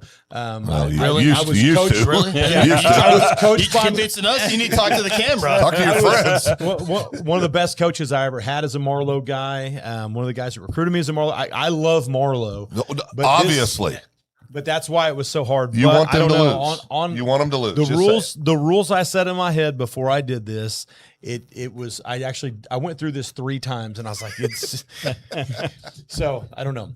I'm gonna go with Salina, and I'm just gonna have to do it. Do you feel strongly about that, Shawn? You went. Does it seem like I No, not at all. Would you like to If change? this was a Y in the road, I'm hitting the middle of the Y. I'm bouncing off. Well, you had 35 disclaimers in there, so you should be okay. Yeah. Okay, that's Phil's. Chris's disclaimer was just a score. I'm sorry. Well, and I think that's key on a lot of these spots in 3A because Blackwell will travel well, Perry will travel very well, Berry Hill will travel, I think, pretty well. Salina, and then I think Sperry and Marlowe will. I mean, so again, just on that part there, it's going to be loud. Bring the earplugs. It's going to get loud. I think it gets, and listen, I don't want to take away with you because I love what you're saying for the fans' perspective. Shawn, you and I have talked about this. I don't know how much for the wrestlers. I think fans carry momentum. Yeah. But when you're out there, I just don't think you're too worried about that guy trying to rip your head off. Yeah. Well, and I say it's probably not for the guy that's on the mat. For the team. But it's before and after when you announce that guy's name and he's coming up there. Yeah. And Great point. That roar. Great point. And then after he gets that fall and the other thing too, as an athlete on my end, it was never like and it's weird to say this, it wasn't always the crowd that was for me that affected me. It's when they were cheering so loud for the other guy or for the other team. Yeah. And it would almost just suck something out of you that was just like, you kind of have to talk yourself up a little bit more when the other team was cheering so loud. It wasn't so much your crowd for you. It's kind of weird that way, but Salina fans, last time Shawn felt this confident, Weatherford did not make the dual stage. So just throw that out there to you. So, okay. So I have Blackwell. That's a really good point. And I remember going, Shawn, we're not talking about basketball. They're very good in basketball. But dang it. If I would have known that, I wouldn't have picked them. I tried. I gave you 27 ounce and you didn't want to go with it. But you didn't say that. If you'd have said they were good at basketball, I would have been like, okay, they're not a good wrestler. Well, out of principle. Yeah, it's a known fact. That's right. Yeah. So he held out on me. He was sandbagging. Boys play basketball with them in wrestling. Yeah. Right. Yeah. So somehow Cash overcame your Weatherford pick. Well, more on Cash. Terrible pick. More on Cash. Great, I'm thinking it's Cash later. More on Cash here in a little bit. All right. So Cash is going to hate me. Phil, you have Blackwell Marlowe in the finals? Yeah. I do as well. Shawn has Blackwell Salina in the finals. And in my 3A state champions, I don't need to go first. I think Blackwell. Yeah, when I did my bracket, Shawn was watching me. I wrote Blackwell, Blackwell, Blackwell, and then I filled in the rest of my bracket. So here's the. It was on 3 of them. Yeah. I went over this about 5 times, so 2 more times than Shawn, and I said whoever wins that Blackwell Perry is winning the state championship. So I got to go. I got to go with what I. So Perry's the second best. I had to go with what I had put in here. Yeah, I mean, so Perry's the second best team in 3A according to your logic. Well, on paper, that's what it's By a point. On paper, that's what I have. So I will go with Blackwell as a state champion because that's what I think. Whoever wins the 2:00 match on mat 8 is your state champion. So I'm going Blackwell. Can't wait to talk to you, Coach Klein. We're gonna have a great time. Going to take another photo with the pretty blonde, and you get to take one with me as well. So it'll be a great time. Wow. So 4 times Blackwell and Marlowe have met at Dual State. Oh crap! I should have listened. Okay, go ahead. It's tied 2-2 on wins. Yeah. So this will be quite the nail biter of a match. Hopefully, What's Perry and Marlowe head to head? Perry has Chris. beat Marlowe. Chris. Now I didn't go all the way back as far as I could have, but Yeah, I bet you know, not. so yeah, there's not much use on that deal. Yeah, exactly. Before 2019, it was Perry. Yeah, Yeah, no, go back. but who lives in the past, right? Yeah, Chris Evans. Chris Evans definitely.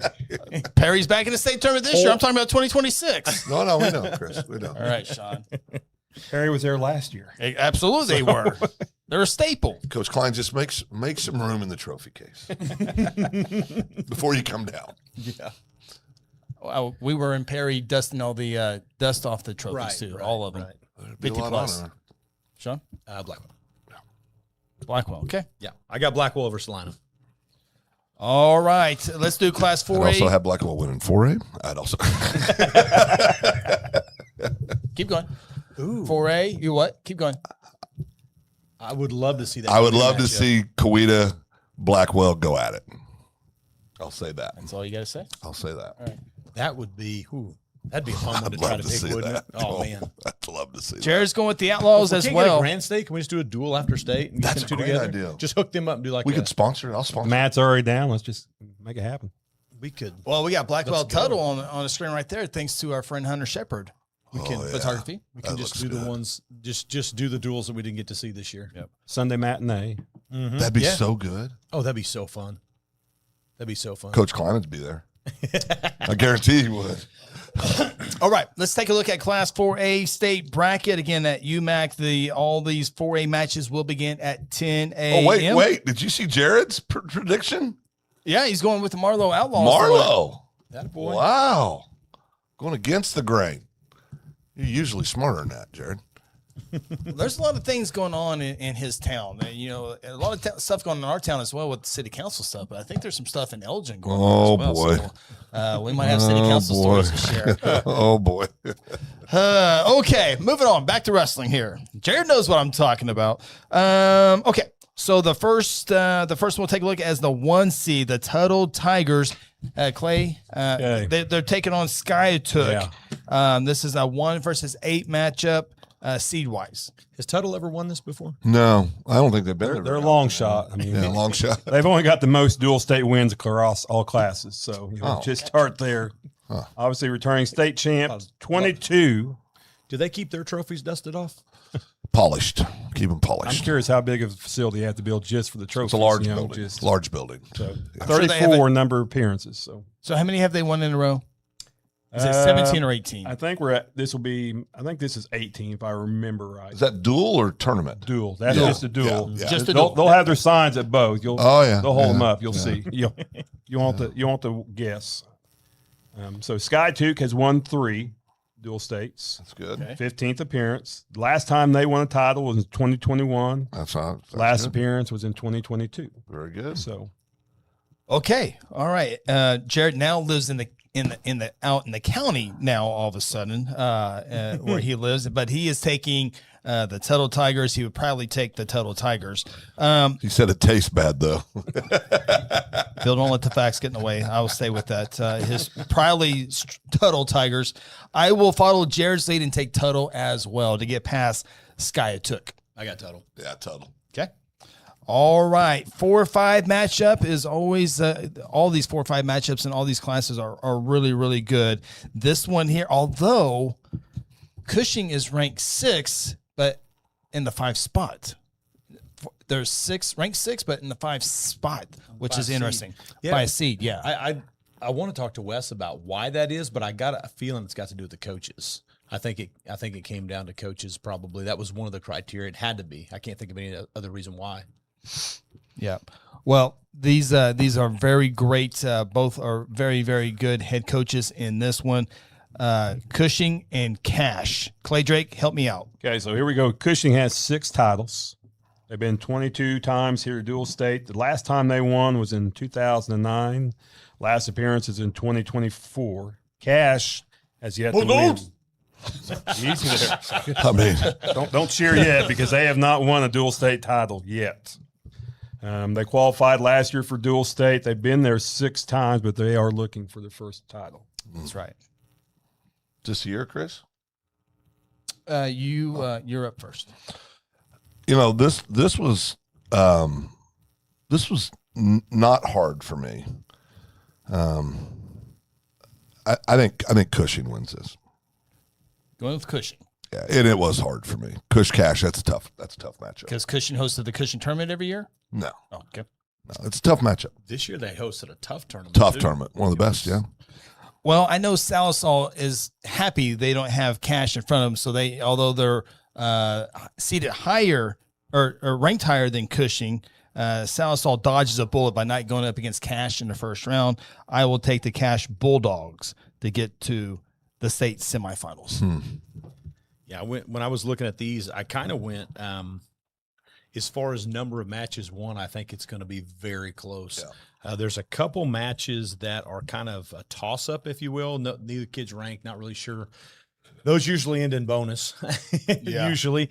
But also looking at Cushing, some of the matchups of the ranked kids, I think Cushing has a chance for more bonus. So even though the same amount of numbers, the same amount of matches will be won maybe on both sides or similar, I think Cushing has a better chance for bonus wins. So I'm going to go with Cushing.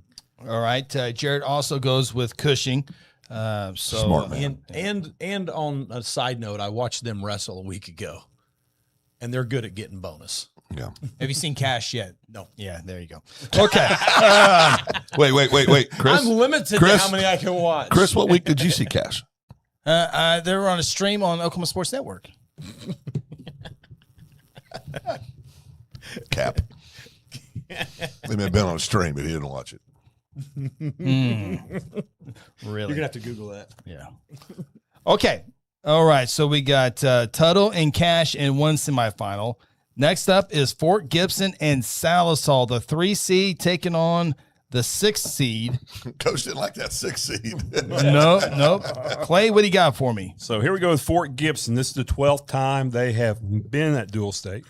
They did qualify last year, but they have yet to win a state title. They were state runner-up in 2016, so they're going to come in hungry, obviously, on that deal. Salisal has a state title. They won Dual State in 1997. They qualified for Dual State last year. They've been there 14 times. Wow. So good matchup. Yeah, good. Of course, the Davenports are from Salisal. Salisal boys. You got a 4-time state champion in Jeremy Davenport and a 3-time state champion in Jaden Davenport. Last I checked, they will be at the UMAC, but not in uniform for Salisal. So I will take. I will take. Bluebird. That's right. Yeah, I'm gonna ride the way with Coach Johnson and the Fort Gibson Tigers to go back-to-back state semifinals in consecutive years. Give me Fort Gibson. So is it my pick next, Yes. or is it Bill's picks? Cheers. I've got Fort Gibson, so I'm going to stick with Fort Gibson. Okay. And the only reason I'm even nervous now is how Coach Johnson was talking them up. So now I'm like, man, I should have paid closer attention. I think that's to a little this. bit of coach talk. I'm hoping it's coach talk, but he was talking them up, and now I'm a little like, No, Salisal's good. I mean, there's no doubt. I focused on some, and I kind of just jumped through some, and this is one I jumped through. But coach has got me nervous, so I'm going to pick it, and I'm gonna stick with it. Yeah, give me the Tigers. All right. You see, this is where I go back to again. Listen to him talk Salisal. They're kind of slow. Their game momentum coming in this deal. Now, gut tells me I think Fort Gibson will get over him, but there again, he knew an awful lot about them. I think he's been preparing. So for this. you guys picked Fort Gibson to beat Southall. Let's bring on the Southall head coach. And all right. Our final first round matchup in Class 4A will be the Sulphur Bulldogs, another outstanding football program, Bulldogs. taking on the Bristow Purple Pirates. Bristow, the number 2 seed, Sulphur, the number 7 seed. Again, 10 o'clock start on Valentine's Day. Clay? So here we look at Sulphur. They have not won a title yet, so they're trying to make that come about. Been there 6 times. Their last dual state appearance is in 2024, looking for their first title. And then we look at Bristow. They have been there 24 times. They've qualified. They do have 6 titles. The last time they won a title was in 2002, though. So been a little bit. So they're, again, coming in hungry. They were second, 2025 runner-up. So, they've got, they can kind of hold their own when it comes to it on that part. Yeah. Who's first? Chris, Shawn, Phil, Chris. Okay. I will go for time's sake. I will put Bristow into the state semifinals. The 2 seed advances. I'll go with Bristow as well. Yeah, Chris, yesterday at the Super Bowl, I wore my Sulphur Bulldog hat and my Sulphur Bulldog little hoodie that they sent to us during football season. Proud Bulldog fan. Yep. It's one of my regular gym attires. I wear it to the gym all the time. People say, "You from Sulphur?" I said, "No, but I wouldn't mind living there." I mean, great community. It's not football season, Shawn. Yeah. It's a wrestling season. It is. Give me Bristow. Give me Bristow. So you and Sulphur are breaking up? No. Ronnie and Elgin broke up, having so a little it bit of time. happens. Did Ronnie and Elgin break up? Just having a little bit of a timeout. Having some problems. Ronnie might be able to run for mayor here sooner than he thought. Okay. Okay. So let's look at the state semifinals in Class 4A. Tuttle and Cash. Well, we have Cushing, but you go ahead. You can say Oh, that's right. Yeah, you guys have Cushing. Either way, I got Tuttle. Yeah, either way, I got Tuttle. And so do you, Chris. And so do you, Chris. Yeah. Did you see what Blackwell did to Tuttle? The confidence has to be a little bit rattled. And Bristow, in points-wise, is a little bit closer than many people would think with Tuttle. I'll go with Tuttle in a close one. But I can't promise you a state championship here in the next round. You're getting them. Yeah, that's right. So we're Tuttle. You're Tuttle? I'm going to Tuttle. This is the one I like. Fort Gibson. I got to start by it. Jared? Oh, Jared. Jared's going Tuttle, and he says it did not taste bad this time. Okay, the next state semifinal, I think we all have Fort Gibson. Yep. Yes, Fort Gibson and Bristow in the state semifinal. Yep. Chris, Shawn, Phil, Phil. Bristow, they beat Fort Gibson earlier this year in head to head. There's something about this though. I think these Fort Gibson kids. Coach said it tonight when he was on the show, but this is the season that matters, right? They're in January, February. You're going to go. You're in postseason now. I think their tough dual schedule is going to really help them. I'm going to take Fort Gibson in a close one over Bristow. Wow. See, okay. This is tough because we just had Coach Sammy Johnson on. That's right. He's not on now. It's hard. I bet this is making the realms all over Fort Gibson, Oklahoma. I try to give him all the favorite questions I could, but I think. Wow, really? I think Bristow is closer to Tuttle than Bristow to Fort Gibson. With that, I will go with Bristow. That's really sad. You just broke a bunch of kids' hearts. Oh, you're going to break. Okay, go ahead. Jared's going Fort Gibson. Well, Jared and we have Fort Gibson's back. We're there for him. Looking at this one, I look at these head-to-heads. Obviously, from the last duel, it was a pretty substantial gap between the two teams. At that time, like I say, January is a different time. Things are starting to roll and go good for Fort Gibson, but I do think there's a lot of mismatches here, and I think it gives Bristow an opportunity for bonus. The head-to-head matchups, there's going to be a lot of good ones, and I think there's going to be, 5 matches are kind of predetermined on both ends, I think, and maybe even 6.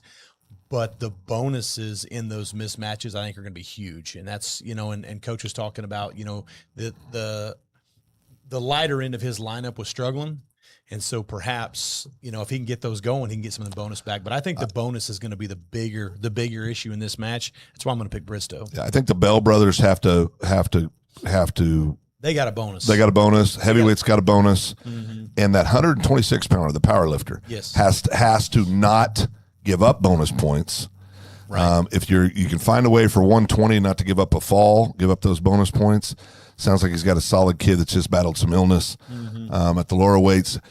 I think it's going to be a very, very close duel. Very close duel. But I think you're right. Closer than before. Yeah, I think you're right. But I think also it is going to come down, and where some of those other matches, Bells absolutely have to bonus.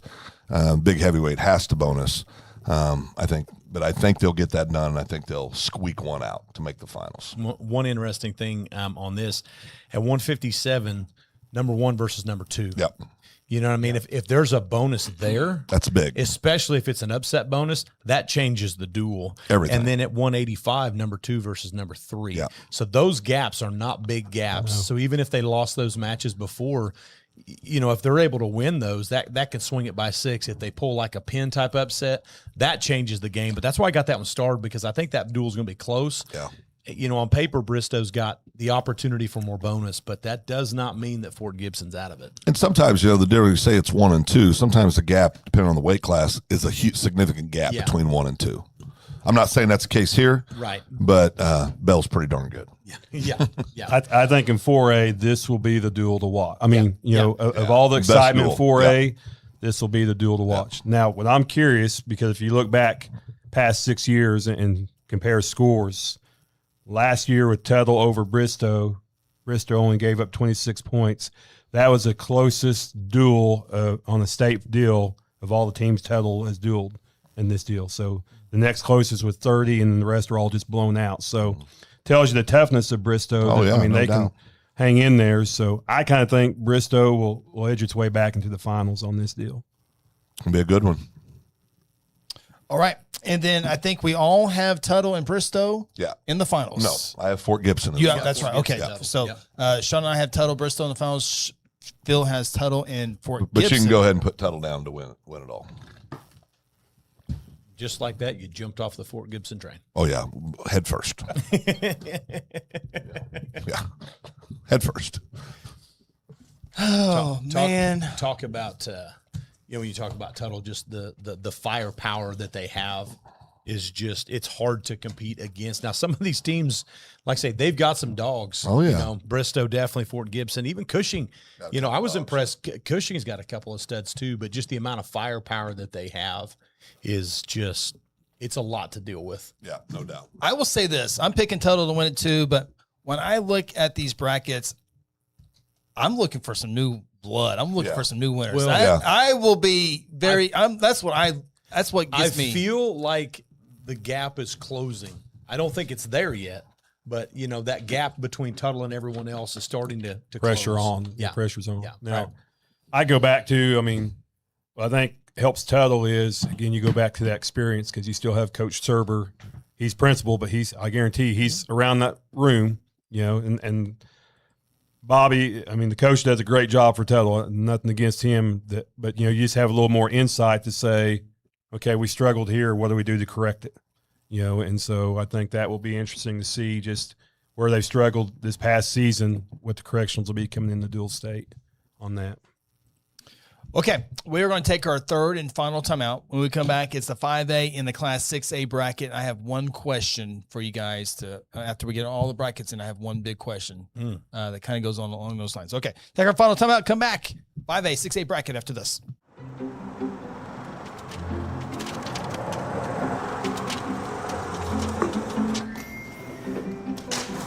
What do you think you're doing? You said we need new windows, and you're not calling Red River. Okay. If you're gonna throw money out the window by not calling Red River, Okay, I get it. I'll call Red River. Where did he get all this money?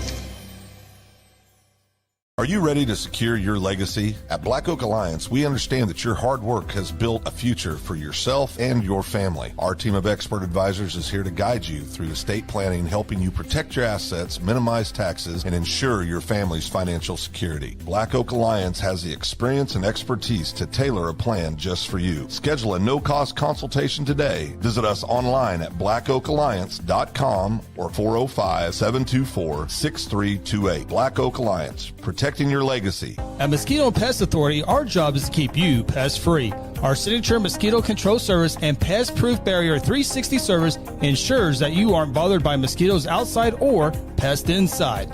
That's right, 2 brands, 2 services, only 1 visit needed. Don't believe us? We guarantee it, or we'll come back at no charge to you. No mosquitoes, no pests, no contracts, guaranteed. Call Ronnie and Sarah Phillips today at 405-916-0471. For centuries, it was a windswept prairie until the run of '89 saw settlers scramble for land and life in a newborn town as Oklahoma's territorial capital, Guthrie. Bank First is loyal to the preservation movement that reclaimed Oklahoma's first state capital. And we're loyal to the banking legacy born at the corner of First and Oklahoma streets. Bank First. Loyal to Oklahoma. Loyal to you.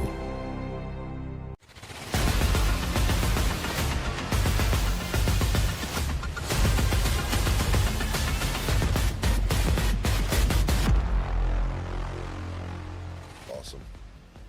Welcome back. High School Huddle. Shawn, Phil, Clay, Chris with you. Hope you're having a fantastic Monday night. Getting ready for the big dual state tournament on Saturday over in the Tulsa area. Lindsay says, I believe it will be hard in the future to look at the history of programs in 6A, 5A due to transfers we have seen. She's right. I don't think it's making high school sports better. I can tell you that. It's making it harder to, you know how sometimes there's rule changes or caveats, or, they want to put an asterisk at the Hall of Fame because of things. It's like, I don't know how you do that with this transfer stuff, but it's definitely, there's something different about it. You know what I mean? That last year was kind of the start of whatever's different about it. It just feels different. You see it. I mean, you see it in the college deal, and in the same, kid doesn't get what he wants in 3 deals, and so we jump out and go to another school looking for that, and that hurts the school. I mean, that they can't build a program when kids are doing that. And kids having success in other teams and other teams. I don't know if it's boosters or parents or whatever, approaching other student athletes from other places. That's a rule in the NCAA, and we see how great the NCAA is handling all this. Is that what we want to? Yeah. Well, I will say this: I don't think it's just limited to the largest 2 classes either. No, it's not. I think it's across the board. Yeah, across the board. I did love Coach Johnson say how, though, he's got those 2 kids that could go anywhere they want, and they stayed stay here and here. been loyal. Yeah. Like, that tells me something about those kids and their parent. That's right. Makes you want to root for them. Yeah, 100%. For sure. And it's 100%. not that I'm against the other parents. I know we talked about it on the last podcast, but we talk about the culture of a team or a culture. The culture of high school sports has changed so much, and I see it at the little league level. That just talking with the parents and the way that the culture, their thought is never about the town that they're in. It's never about the town their kid's going to grow up in. Their thought is only about their kid this season. And I get it, they want their kid to be the best, but I also there's so much that gets lost in that selfish endeavor that it just doesn't feel good. I don't like it. Well, but I can say, I mean, it's been around for a long time, because in my years of doing this, and I won't name the school. Oh, go ahead, Clay. But there was a school who's had a lay coach, and that lay coach had a business, and lo and behold, all these parents had jobs at this business, so all the kids wrestled there, and they were very good for a period of time. And then it kind of got wind, and finally they died out. But, I mean, it's an ongoing battle that's been, I mean, this was 8-9 years ago that was taking place. And I will say, with a caveat too, I don't fault the parents or the kids or the coaches for any of this transfer stuff, because it is legal and it is acceptable. I worry that, okay, we're allowing a little bit. What happens if a bomb goes off and now it just is the wild, wild west? It's like Well, and I think one thing that makes wrestling unique to other sports, because of club programs, and Little League programs. And it's like our friend at Coweta, he said, these kids are new here now, but they've been wrestling, these kids between the two, so they've been wrestling together their whole lives, been in the same clubs, so it is a little unique in that regard. I still don't like it, but also don't fault, because I'll say this, the Coweta coach, he's not out recruiting people. No. He's a high character man, and if somebody wants to come to your district and you take open transfers, well, they're in your district. So it's, for me anyway, it's not me saying, if you take transfers or something you're doing that's wrong, none of us are saying that. It's just it has a far-reaching effect, I think, on, your 30th class reunion. You go back and, you say, well, yeah, Jimmy, you were – no, wait, you didn't – no, you moved here your senior year, didn't you? It just feels different. Feels different. I think at the end of the day, whether you like this open transfer rule or you don't like this open transfer rule, it absolutely changes things. Absolutely does. And it, just makes things feel different. It does. In the way I see it, in a way, there's going to be some schools benefit, because it's kind of like we talked about last week. You get in a deeply concentrated, area of wrestling programs. Well, your kid's not good enough to do 6A, but he can bump down to 4A and find success, or 5A, then that's going to boost that program. My biggest deal is I'm big on loyalty. You jump in there through thick and thin, through good and bad, you be loyal. I get everybody's chasing after those scholarships and all that, but I think, watching coaches nowadays on a college level, I see a lot more of them looking to loyalty and, not looking at kids who've bounced from this program, because the same thing's going to happen. When they come to college, they're going to be there for a year or two. They're going to go in that portal and go somewhere else, and then you're back to trying to put something back together, what you thought you had. Yep. All right, it's time to take a look at the Class 5A state dual bracket. All these matches, first-round matches, will take place at 12 o'clock, high noon, inside the UMAC on the campus of Tulsa Union. Starting us off will be the top-seeded Coweta Tigers. We had Coach Gabe Ellis on here a couple of weeks ago, talked about his Coweta Tigers, had a couple guys move in to his program. And they will take on the McAllister Buffaloes, the 8th seed. And I'd be interested to have what Clay has to say about McAllister. I don't, great baseball, great football. I've never think I've ever seen him heard about wrestling. The Not Buffaloes. very many. Yeah. The Buffaloes. You would see him, to me, I would see him at, state tourney, but dual state, they made appearance last year. They've been there 4 times. McAllister has never won dual state. So, going against Coweta's only won one time on winning dual state, but they've been there 25 times. They won in 2016, but, they are returning back from last year. So they know the territory. So that's good. And I'm trying to recall. What did they place last year? Were they in the finals? No, they were not. Chickasha and Claremore were. Claremore, okay. Yeah, McAllister went over to Shawnee and won that district duel. Glenpool, McAllister, Durant, Shawnee, and Booker T. Washington. So McAllister, the 8th seed. I will go with Coweta. I think we're all going there. Yep. All right. The next matchup will be very interesting as well. I've seen both teams this year. I know Shawn has seen them up close and personal as well. It is the Claremore Zebras taking on the Elgin Owls. I do believe Elgin is the 4 seed and Claremore is the 5 seed. And this is going to be a fantastic matchup. I think it's who has the so Claremore, from my understanding, has a stronger in the lower weights, but Elgin might be a little bit better in the upper weights. Mm-hmm.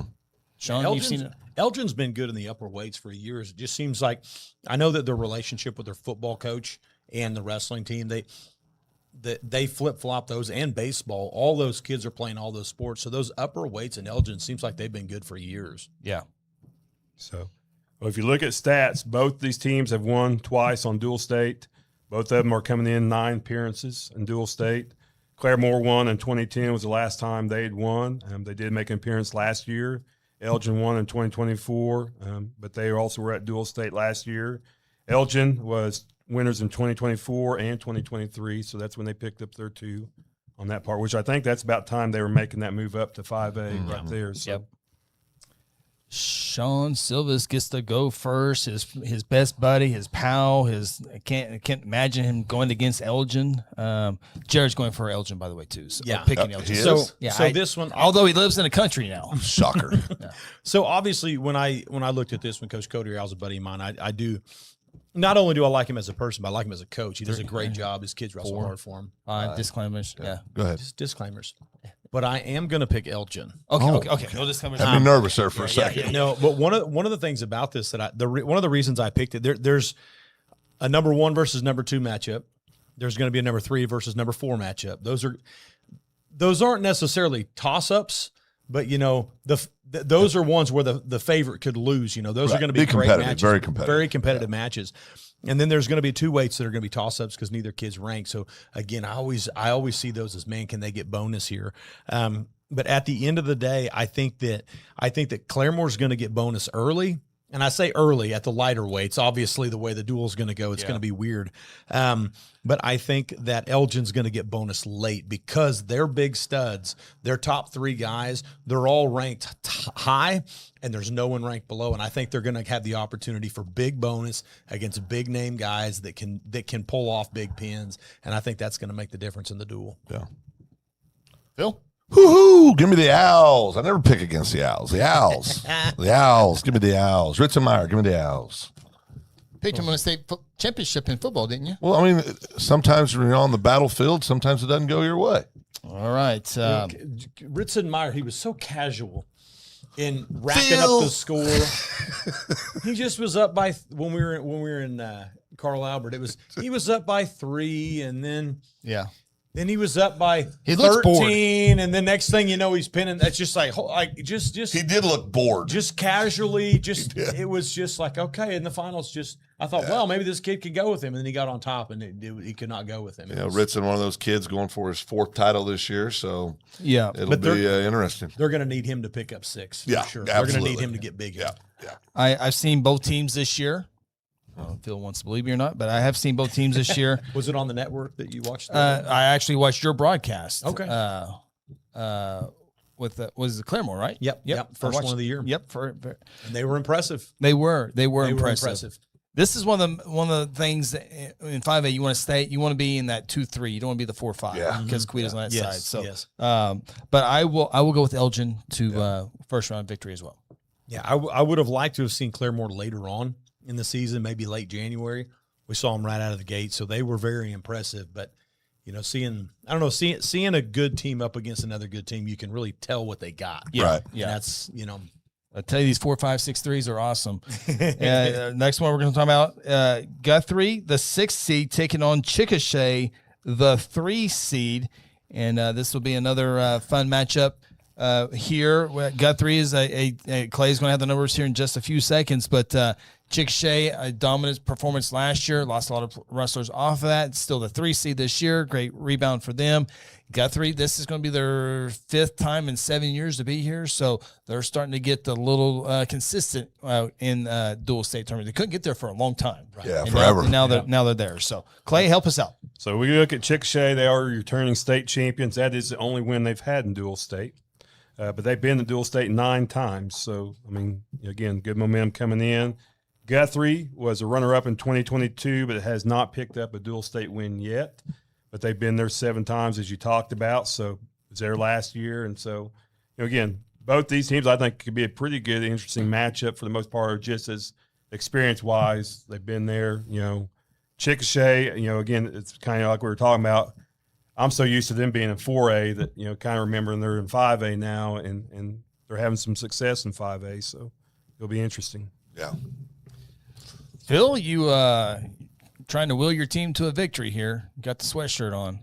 So this is circa 2007 after Blue Jay. Buddy, I was a young man in 2007, Shawn. Love our Blue Jays. Obviously, our hometown. Saying all that, give me Chickasha. Just ran right through. Well, sometimes you just got to rip the Band-Aid off, Chris. Yeah, rip the Band-Aid off. Yeah. I mean, I like our little squad. I think we were talking about off the air. The season can get long sometimes, and I don't think we're wrestling our best right now. The Blue Jays aren't wrestling their best. That doesn't mean they can't show up Friday or Saturday and put on a performance. They got some kids that can go make some things happen, no doubt about it. But Chickasha, yeah, they lost some kids. Still have a lot of experience on that team. Very well coached. I just don't see a path where the Blue Jays can get by Chickasha. Wow. Is Shawn next? No, I'll go. I got Chick-fil-A. Go ahead, Shawn. No, I mean I agree with Phil here. I'm going to pick Chickasha. It's definitely not a heart pick. No, it's not a heart Definitely pick. going to be rooting for the Blue Jays. I'll be there, and I'll definitely be in their corner. I'm I've been picking impressed Guthrie against everybody but Perry. What's that? I'm picking Guthrie to beat everybody but Perry, but and Chickasha. So, Coach Randall has built quite the squad there. I know their little league is full. Their junior high is good. Their high school is solid. They've got numbers. They've got full weights. They've got backups that are good. They have a full stud squad that in any other year would be the best team in 5A. They unfortunately for them, they graduated a couple, and they're going to need a couple to win state here. The ones they graduated, they could sure use this year because the ones they're going against have transferred kids in, and that's going to make the difference. But as far as against Guthrie, Guthrie unfortunately has a couple of holes in their lineup. They're just going to be giving away 12 points to start. They've also got a couple of holes in their lineup where they're plugging kids in that they have, but Coweta's got top-notch kids at every weight. They're full in the fact that they're full. And even with the head-to-head matchups that I think Guthrie will win, I think the holes in the lineup are going to make the biggest difference, unfortunately. So it's going to be hard to pick against Chickasha here. Well, I mean, those 6 points added, when you have them holes, it just it creates a big issue, it's different if you can get a decision, and just give up 3 here, because you can, when you're giving like 6 back to back to back or something along that line, there's just no overcoming situation on that. So and starting at 157, Chickasha has the 8th ranked kid in the class, so that gives them a good start. Now Guthrie pretty solid at 165. We'll bounce right back to counter that. Yeah, Clayton Carey's as good as any kid in the state right now. He's been a hammer. Yeah, and they're going to need him to come up big there. And I want to talk about another Guthrie kid. How about the Stevens kid? Ever since he had a very emotional win over at the Malcolm Wade over at the Carl Albert tournament, very rarely you see him have emotion, but he definitely had emotion, and he's only gotten better since then. It's so fun to watch. Sometimes kids that are at a super high level, you watch them, they're impressive, it's cool, but after you've watched them for a couple of years, it's not fun anymore because you know what you're going to get, you know what you're going to see. But when you see a kid on a come up like Stevens, who every time he goes out, you see something better. Get a little better. Something better. You see something better.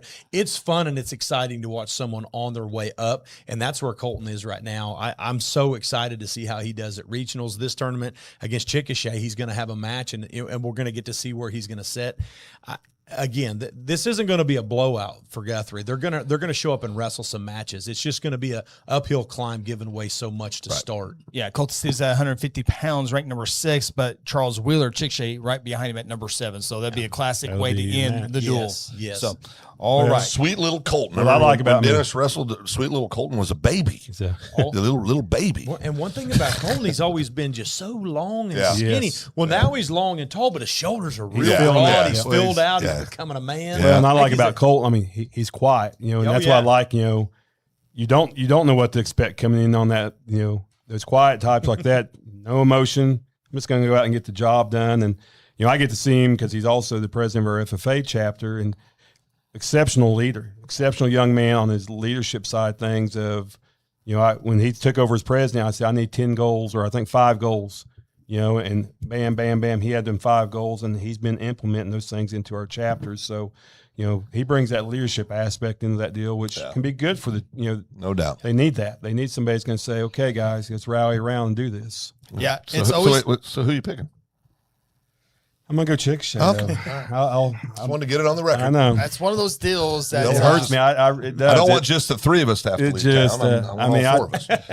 Well, let's get a little condo outside. Make it 5. Make it 5. Well, but yeah, and Lindsay says, I love my Jays. They didn't wrestle good against Cushing. Looked beat up. Broke my heart to watch, but then Chicks will win. I hope Davenport proves me wrong and tells me I owe him. That's right. Absolutely. And that's some of the deal. When you host these shows like that, Guthrie's been elite in many, many sports. And so we have, if we're talking about them, that's a great thing on this show. Yeah. Football, baseball, whatever it is. But with what we have to do, it's always a tough spot, and we could run from it, but we'll take it head on. This is one of those deals where I talk about, there's always those upsets at Dual State, and I hope somehow that's what this takes place right there. We all do. And I talked to Coach Davenport last week, and he was saying possibility of Elgin or Chickasha. He liked the matchup against Chickasha. He did. He didn't say like, oh, this is terrible for us. He did like some of the matchups, because I think some of the kids that we have on our team that aren't ranked or that are maybe lower in the state rankings, if you will, they matched up well, and they've seen Chickasha already. So I think he has a feeling like, hey, we can win those matches even though we're not supposed to. And so he feels good about this duel, and that says something. That's awesome. And just remember, Chickasha lost a lot of players off a lot of wrestlers last year. So if you get through, you can get something going early, and who knows what happens. Yep. Okay, our next one, got to move on here quick. The Duncan Demons are the 7th seed, taking on the Carl Albert Titans, the number 2 seed. Carl has benefit from a few players moving over into the program over from the Choctaw area, from my understanding, and so they've had a good year this year. So it is Duncan and Carl Albert. Chris, so we look at Duncan. Duncan has not won a dual state title. They were runner-up in 2021. Last time they were at dual state was 2023, but they've been 24 times to dual state. Yeah. So they've been there, just haven't got it done. Carl Albert has been dual state 14 times. They picked up 2 titles. Last year to appear at dual state, though, was in 2024, and the last title was in 1992. Oh, wow. So it's been a bit. Yep. I'll take Carl Albert. Yeah, definitely going to take Carl Albert. But I will say this, Coach Ashton Cooper, we saw them early in December, right? And Guthrie pulled off an upset win there. But the month of January has been good to Duncan. They have definitely they're starting to rally around, pick up wins. They've got their full lineup now, so they are doing a lot better. It's just going to be it's a big bite to take on a squad that's as stacked as Carl Albert. So I'll pick Carl Albert for sure. But hats off to Ashton Cooper over there in Duncan. They are improving this year. For all the reasons Shawn just said, give me CA. I would agree on that. Yeah. Jared's taking CA as well. I think Lindsay's taking CA as well. So that puts it in the finals. Number 1, number 2 all season long. I think number 1, number 2 all season long. Kawita and Carl Alberts. Just in wrestling with 14 weights, if 3 people move in, I mean, on top of good programs to begin with, that's kind of what we have here in this matchup between Kawita and Carl Albert. Who is your class? Did we skip the semis? Sorry. Yes. We skipped the semis, I think. Sorry. Oh. I think we're all getting to the same place. I think we're all getting there. Okay. But Kawita versus Elgin. Kawita versus Elgin. I got Kawita. Kawita. Carl Albert, Chickasha. Carl Albert. Got Carl Albert. This is the one that is hard 5A. for you. This is the one that I have a big star by. I got to talk about it at least, and then we can move on. I know we're trying to get through these. 12 more minutes out of my life. But Carl Albert and Chickasha, when I look at the head-to-heads, I think it's going to be dead even. I think it's going to be dead even. And Carl Albert does have some very talented kids on their team. But when I put my eyes on them at the Carl Albert tournament, what I noticed is late in the match, they fade. They fade and they hang on. And what Chickasha does is they push hard and they come on late. And that is a bad recipe for a team like Carl Albert. When Chickasha is hungry, they're the defending state champions. They want this, and they're not happy about Carl Albert coming out of nowhere and picking up some kids and getting in the finals. Or getting this high in the rankings. I am going to pick Carl Albert, but I am going to root for Chickasha here because I think this might be the best duel we see in 5A. This is going to be a great duel. It's going to be a lot of fun, and it's going to be loud and crazy because Chickasha is going to bring a group, and it's going to be fun. It's going to be a fun. That's the one I've got starred for 5A. Wow. Okay. So we got Kawita and Carl Albert in the finals. Chris, Phil, Shawn. I go Kawita. Kawita. No brainer. Yep. No brainer. All right. That's the 5A answer key. I know this is taking a while, but I'm having fun. I'm undefeated right now, Shawn. Yeah. I'm undefeated. I can't wait to fill out these brackets as the tournament goes. If I don't screw up 6A, I'm going to run the table. I'm going for broken 6A, but I think I'm going against the grain.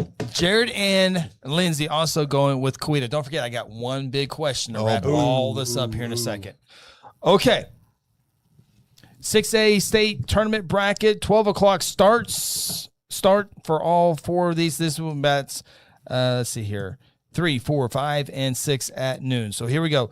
The number 1 seed. It was back and forth all season long, and it goes to the Stillwater Pioneers in the dual state tournament. Number 1 seed taking on the number 8 seed Choctaw. Congratulations to Choctaw. They lost some wrestlers to CA. Still get back to the state tournament. 1 versus 8, Clay. So here we go. Stillwater, return state champions. They've won 4 times on dual state, 3 times in the last 6 years. That's pretty good. 14 appearances overall. We look at Choctaw. They've got 5 wins, 22 appearances. Last time they picked up a win was in 2018. The last time they were at dual state was 2023. So they've been out for, that's kind of building back. And Coach Benny and all, I mean, that's a good program down there at Choctaw that I know, again, you lie in an area that you're going to shuffle players around or wrestlers around, and it's tough. Yeah, it is. All right. I will go first. I will go with the Stillwater Pioneers. Stillwater. Yeah, Stillwater. Okay. You know how Stillwater got its name? What did he say? How did Stillwater get its name? No, Chris, how'd Stillwater get its name? So when the Indians, the Native Americans had their teepees out, the dad asked the kid to go look outside and said, what's the first thing you see? He said Stillwater, Dad, because there was a flood. So they said that's how they came up with Stillwater. Did you make that up? No, it's biblical. Okay. The number 4, 5. Right there in the book of Chris. Is it in the red letters? Oh, no. Okay. I'm a little nervous there for a second. All right, the 4, 5 seed. Here we go. I'm glad I'm not going first.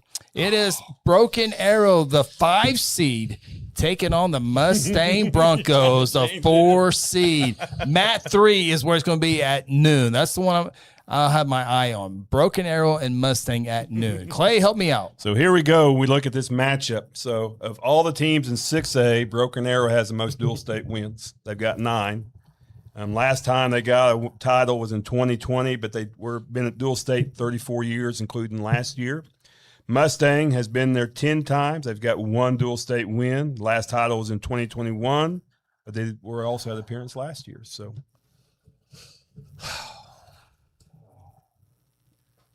this one's ripping my heart. He tried to change it, and then he pulled up short. All right, I went first last time, so that puts it right on Shawn. All right, rip the Band-Aid off. I'll go Broken Arrow.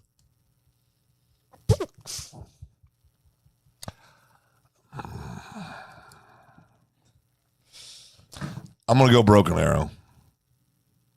There's part of me that thinks Mustang's going to upset them. I mean, it's eating at me. I think. Tell me more, Eastside homers. Well, just after talking with Coach Delk, we know what's in the lineup. You know what I mean? We know there's. Gosh darn! It's so hard to pick against them, but when you got a team like Broken Arrow, it's hard to pick against them. So dadgummit, is it too late? No. Is it too late? Definitely not. No. You do. Oh, see, you remember Shawn said, keep the emotion out of it? Right. I struggle with that, Chris. Right. Yeah, you do. That's why you had Elgin win the 4A state title in football. Well, it wasn't pass interference, Chris. Coach Delk? if it makes any difference, Broken Arrow, Nationally 2 of their wins have come in the past 6 years. Does not make a difference. Mustang has also come in the past 6 years. Give me Mustang. I'm going to go ahead and do it. I've had this on my mind. I talked about it before the game on the show. I said this one, I think Mustang might upset, and it would be an upset Broken Arrow. I'm going Mustang. Chris, who you got? I got a perfect bracket riding on that. Okay. I was going over last second notes here. I'm going Broken Arrow. Yeah. Tigers. That's the favorite, no doubt. There's something over there now. Not real.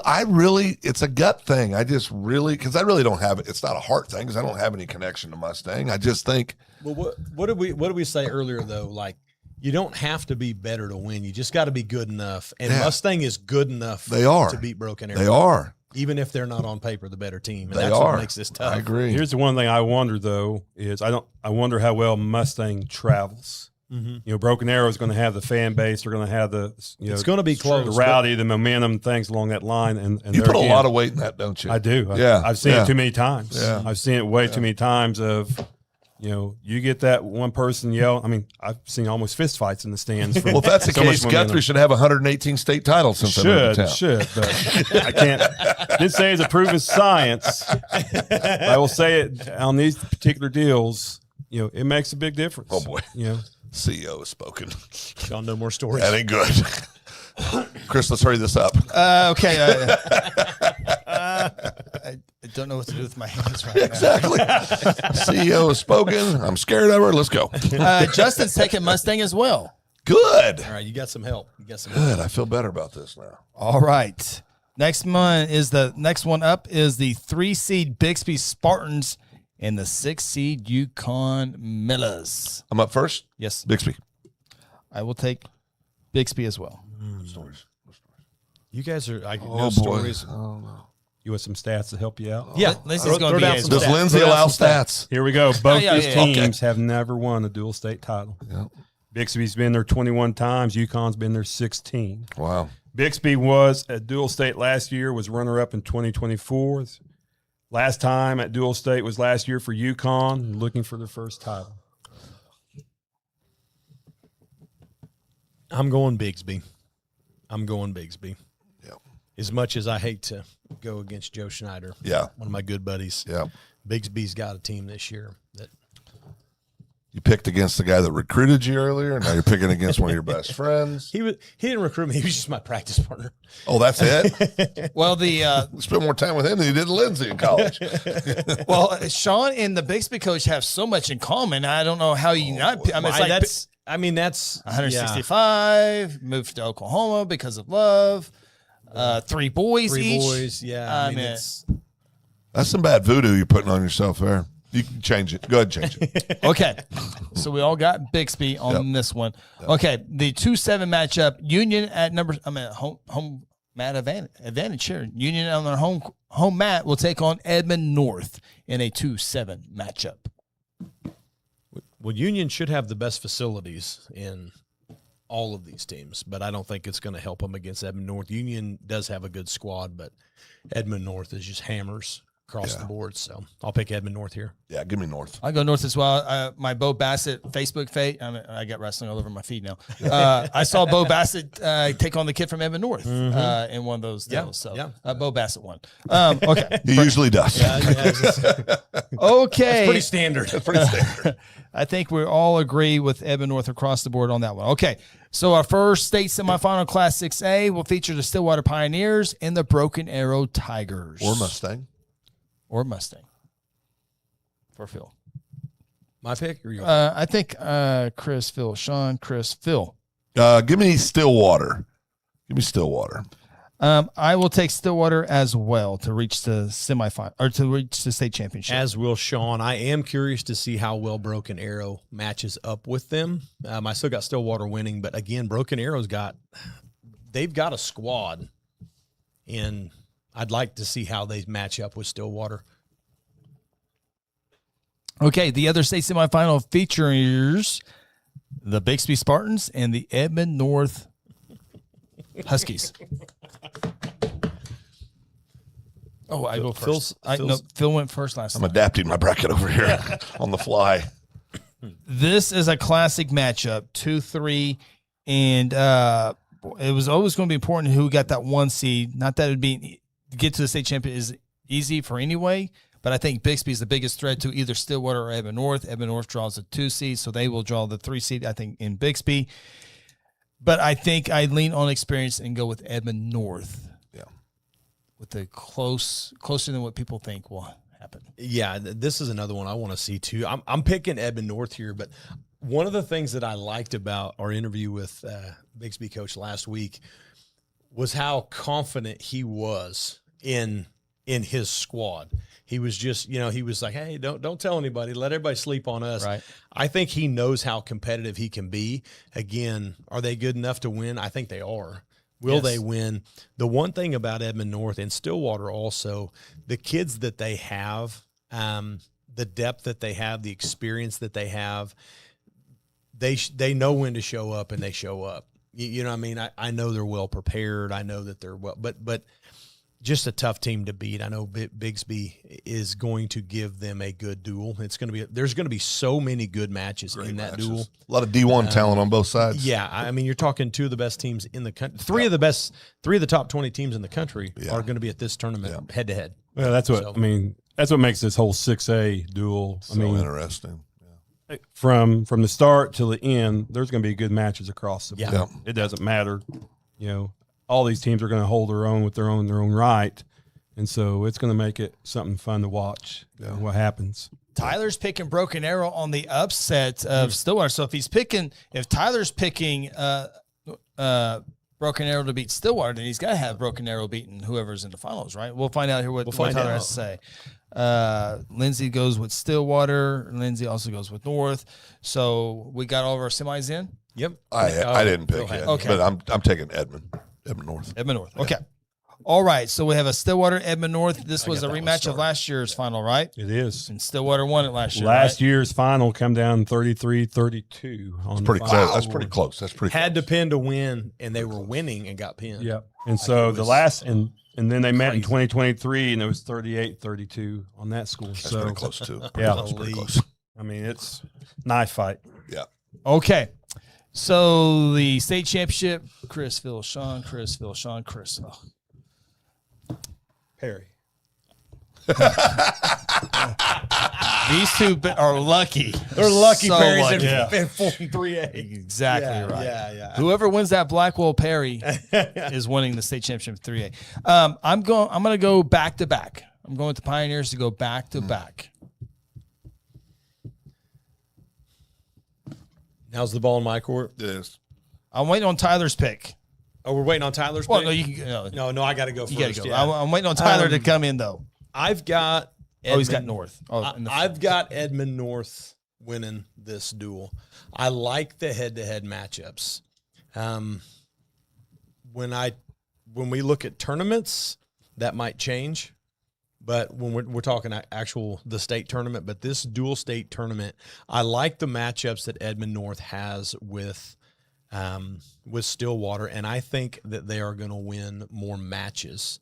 Now, one thing that Stillwater has proven is they can pull some upsets, or they'll come in clutch when they have to, but it's not coming down to the heavyweights this year. So I think that they have. I don't know. I like the matchups that Edmond North has. Yeah. So I'm going to pick them. Tyler says Broken Arrow will lose to North, unfortunately, but it would be close. Lindsay says North, but love me some Bixby, and we'll be cheering on Bixby. Yeah. Yeah, that's one that, yeah. Tough one. Yeah. Yeah, I started out with Stillwater. Thought about Mustang for a second. Then Tyler spoke up. Thought, well, maybe I'm wrong. Maybe it's Broken Arrow. Maybe Broken Arrow beats Stillwater. I went through this whole range of emotions. And then I remember the interview with Coach Snyder, right? And he just sets a tone. Mm-hmm. And he's got a pretty good guy on his staff. I think you've met him a couple times. What's his name? David James. David James, maybe him. So we add all that up. Or was it one of the Olympians? Could be one of the Olympians. I'm not sure. It all runs together. But I switched. He's got some help. Got some help. I'm going to Edmond North in a very, very close duel. Funny, didn't you guys pick Edmond North to beat Stillwater last year too? So you're welcome, Pioneers. I definitely thought they were going to win last year. Yeah. Okay. Stillwater Pioneers. I'm on the limb. Okay. So here's my question. Thank you guys for all the feedback here. Bet. Final question of the night. Take the 6A bracket away. Okay. We all picked Blackwell to win 3A. We all picked Tuttle to win 4A, and we all picked Coweta to win 5A. Oh boy. Of these three schools, of these three state championships, who would be the team not to win a state championship? Who would what? Who would not win a state championship if you had it? Everyone was unanimous on Blackwell, everyone was unanimous on Tuttle, and everyone's on Coweta. One of these schools, two of them are going to win for sure. One's going to lose. Which one is least? Pick the one that's which one is most least likely to likely? lose. Correct.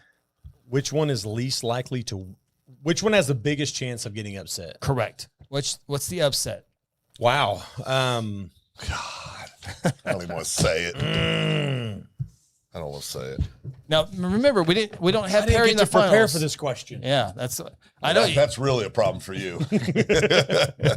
I lived my whole life here. Just shoot from the hip. Just pick one. Wow, what a great question. I thought you were going to say who would win a duel. Yeah, I did too. I did too. Because then I'm stuck between Blackwell and Kawita. And Yeah, I I'd know. get to see him. Blackwell and Kawita is the one I'd like to see the most. So we're talking about. Can we just have that duel? Can they just do that? Can we do it? They're all going to be at the tournament anyway. What The if mats are already going to be down. Is it against OSA if an independent body put on a tournament and said That's already happening. the winner of the tournament? What if they just the winner of a tournament we go fundraising and gets $5,000 towards your program? What if they just have an exhibition? Jared right Tyler, after the deal? thank you Come on. for answering the question. Oh. And Jared says Kawita, and Tyler puts 100% in Kawita. So That they are most likely to lose. most likely lose. So they got Carl Albert. They have Carl Albert more than likely to win it of the three classes. Does Carl Albert have a better chance of beating Kawita than Bristow does beating Tuttle? Or Marlowe beating Blackwell. Or Marlowe beating Blackwell? I think Kawita is the least likely to lose out of all. Oh, so the opposite of Tyler. I think so. See, I would pick so. Blackwell. And the reason Well, being don't on do this that, is- Clay. Oh, boy. Yeah, here we go. I'll poke the bear. Just because, the matchups, it comes back, I guess, on experience of, Marlowe. You just don't underestimate Marlowe on this deal. A couple things I could see happening. Blackwell may come in a little bit cocky, thinking they've got something. I said may. Yeah. But, Marlowe doesn't have anything to lose. They're going to put it all out there. Yeah. I mean, I guarantee what he's been grinding through their mind is he's telling them, nobody thinks we're going to win. Nobody thinks we're going to win. He's going to come in there and force that on them. You're right. You're right. I like it. So Marlowe, Tyler goes with Kawita, Jared goes with Kawita. It's you two that's left. So Who do you got, Chris? I'm just a host. It's my, it's my question. Man. I would say, you know what? I'll go Bristow over Tuttle. See, that's where I'm sitting. I don't think, golly. Tyler, I'd love Under different to circumstances see a tournament of all state dual champions battling it that out. I'm not going to mention on the air. I think I'll go with Kawita too. Lindsay agrees with me as well. Tuttle, go down. Yeah, I think that Carl Albert has some very high level talent, and under the right circumstances could topple Kawita. Will they? I don't think they're going to. So Phil went with Kawita? I don't know. No. You went the Phil other way. didn't. No. Done anything yet? Oh, yes. I'm just trying to think. Well, I refuse to answer. I don't like the question. I don't like the question either because I'd go Blackwell. As much as it pains me to say, but I think the Blackwell Marlowe, those cats are closer together than any of the others we've talked about. Now, Chris, real quick, since we're already in overtime, Well overtime. 3, 4, and 5, 3, 4, 5A. Which one of those state champions? Who wins? Is there any school that you go, yeah, they'd win 3, 4, or 5A? I say that would be Kawita. I would say Kawita as well. Although Blackwell's a close second for me. The team that did Shawn ever give an answer? I did. I said Kawita. You said Kawita. Okay. It hurt his heart. Look at him. Yeah, I didn't like the answer. Didn't like the question. Didn't like the answer. I'm just a Common man who drives a Common van. dog. You got to pay. I'm the opposite of Chris. I'm a little bit of a Blackwell homer. I love Blackwell. You know. I love their mindset. I love the coach. I love the fact that he's not afraid to stand up and go. That mean I don't. That we're cocky. I mean, he owns it. Mm-hmm. He owns it, and I think he's created a us against the world mentality. I love everything he's doing in Blackwell, Oklahoma. Mm-hmm. Love it. Tyler says, Chris, you can't pick Bristol when there's a Cushing fan in here. That's true. Cushing fan, be lucky Perry is not in 4A. Here we go again. So there you go. The biggest. We're gonna have to go catch a Perry duel next year just to appease Chris. Oh goodness. Yeah. Perry Blackwell. Let's go watch that duel. Oh yeah, we'll do that next year. Oh, we'll see you in the semis on Saturday. There you go. There you go. You gonna be okay after that? That'd be great. Yeah. All right. Hey, real quick. In 2019, I noticed this: a Tuttle over a school that I'm not going to mention, 63-0. I think that score is more possible than the score you gave on the Blackwell Perry score. Well, good thing things aren't happening on paper, so we'll see how it goes out. It's hard to beat a team twice in the same year. No, it's not. Okay. All right. That will do it. A little bit longer show, but hey, we knew this week was going to be great with Dual State. This is a fun time of the year for these guys and teams and coaches and fans. Yeah. It's going to be a great time at the UMAC, and we can't wait to see you guys there. Be sure to say hi because we're always looking to meet the folks that we have our conversations with in person, so it's always great to do that. So, all right, we're out of here. For Shawn, Phil, Clay, I'm Chris. We'll talk to you next week here on the High School Huddle.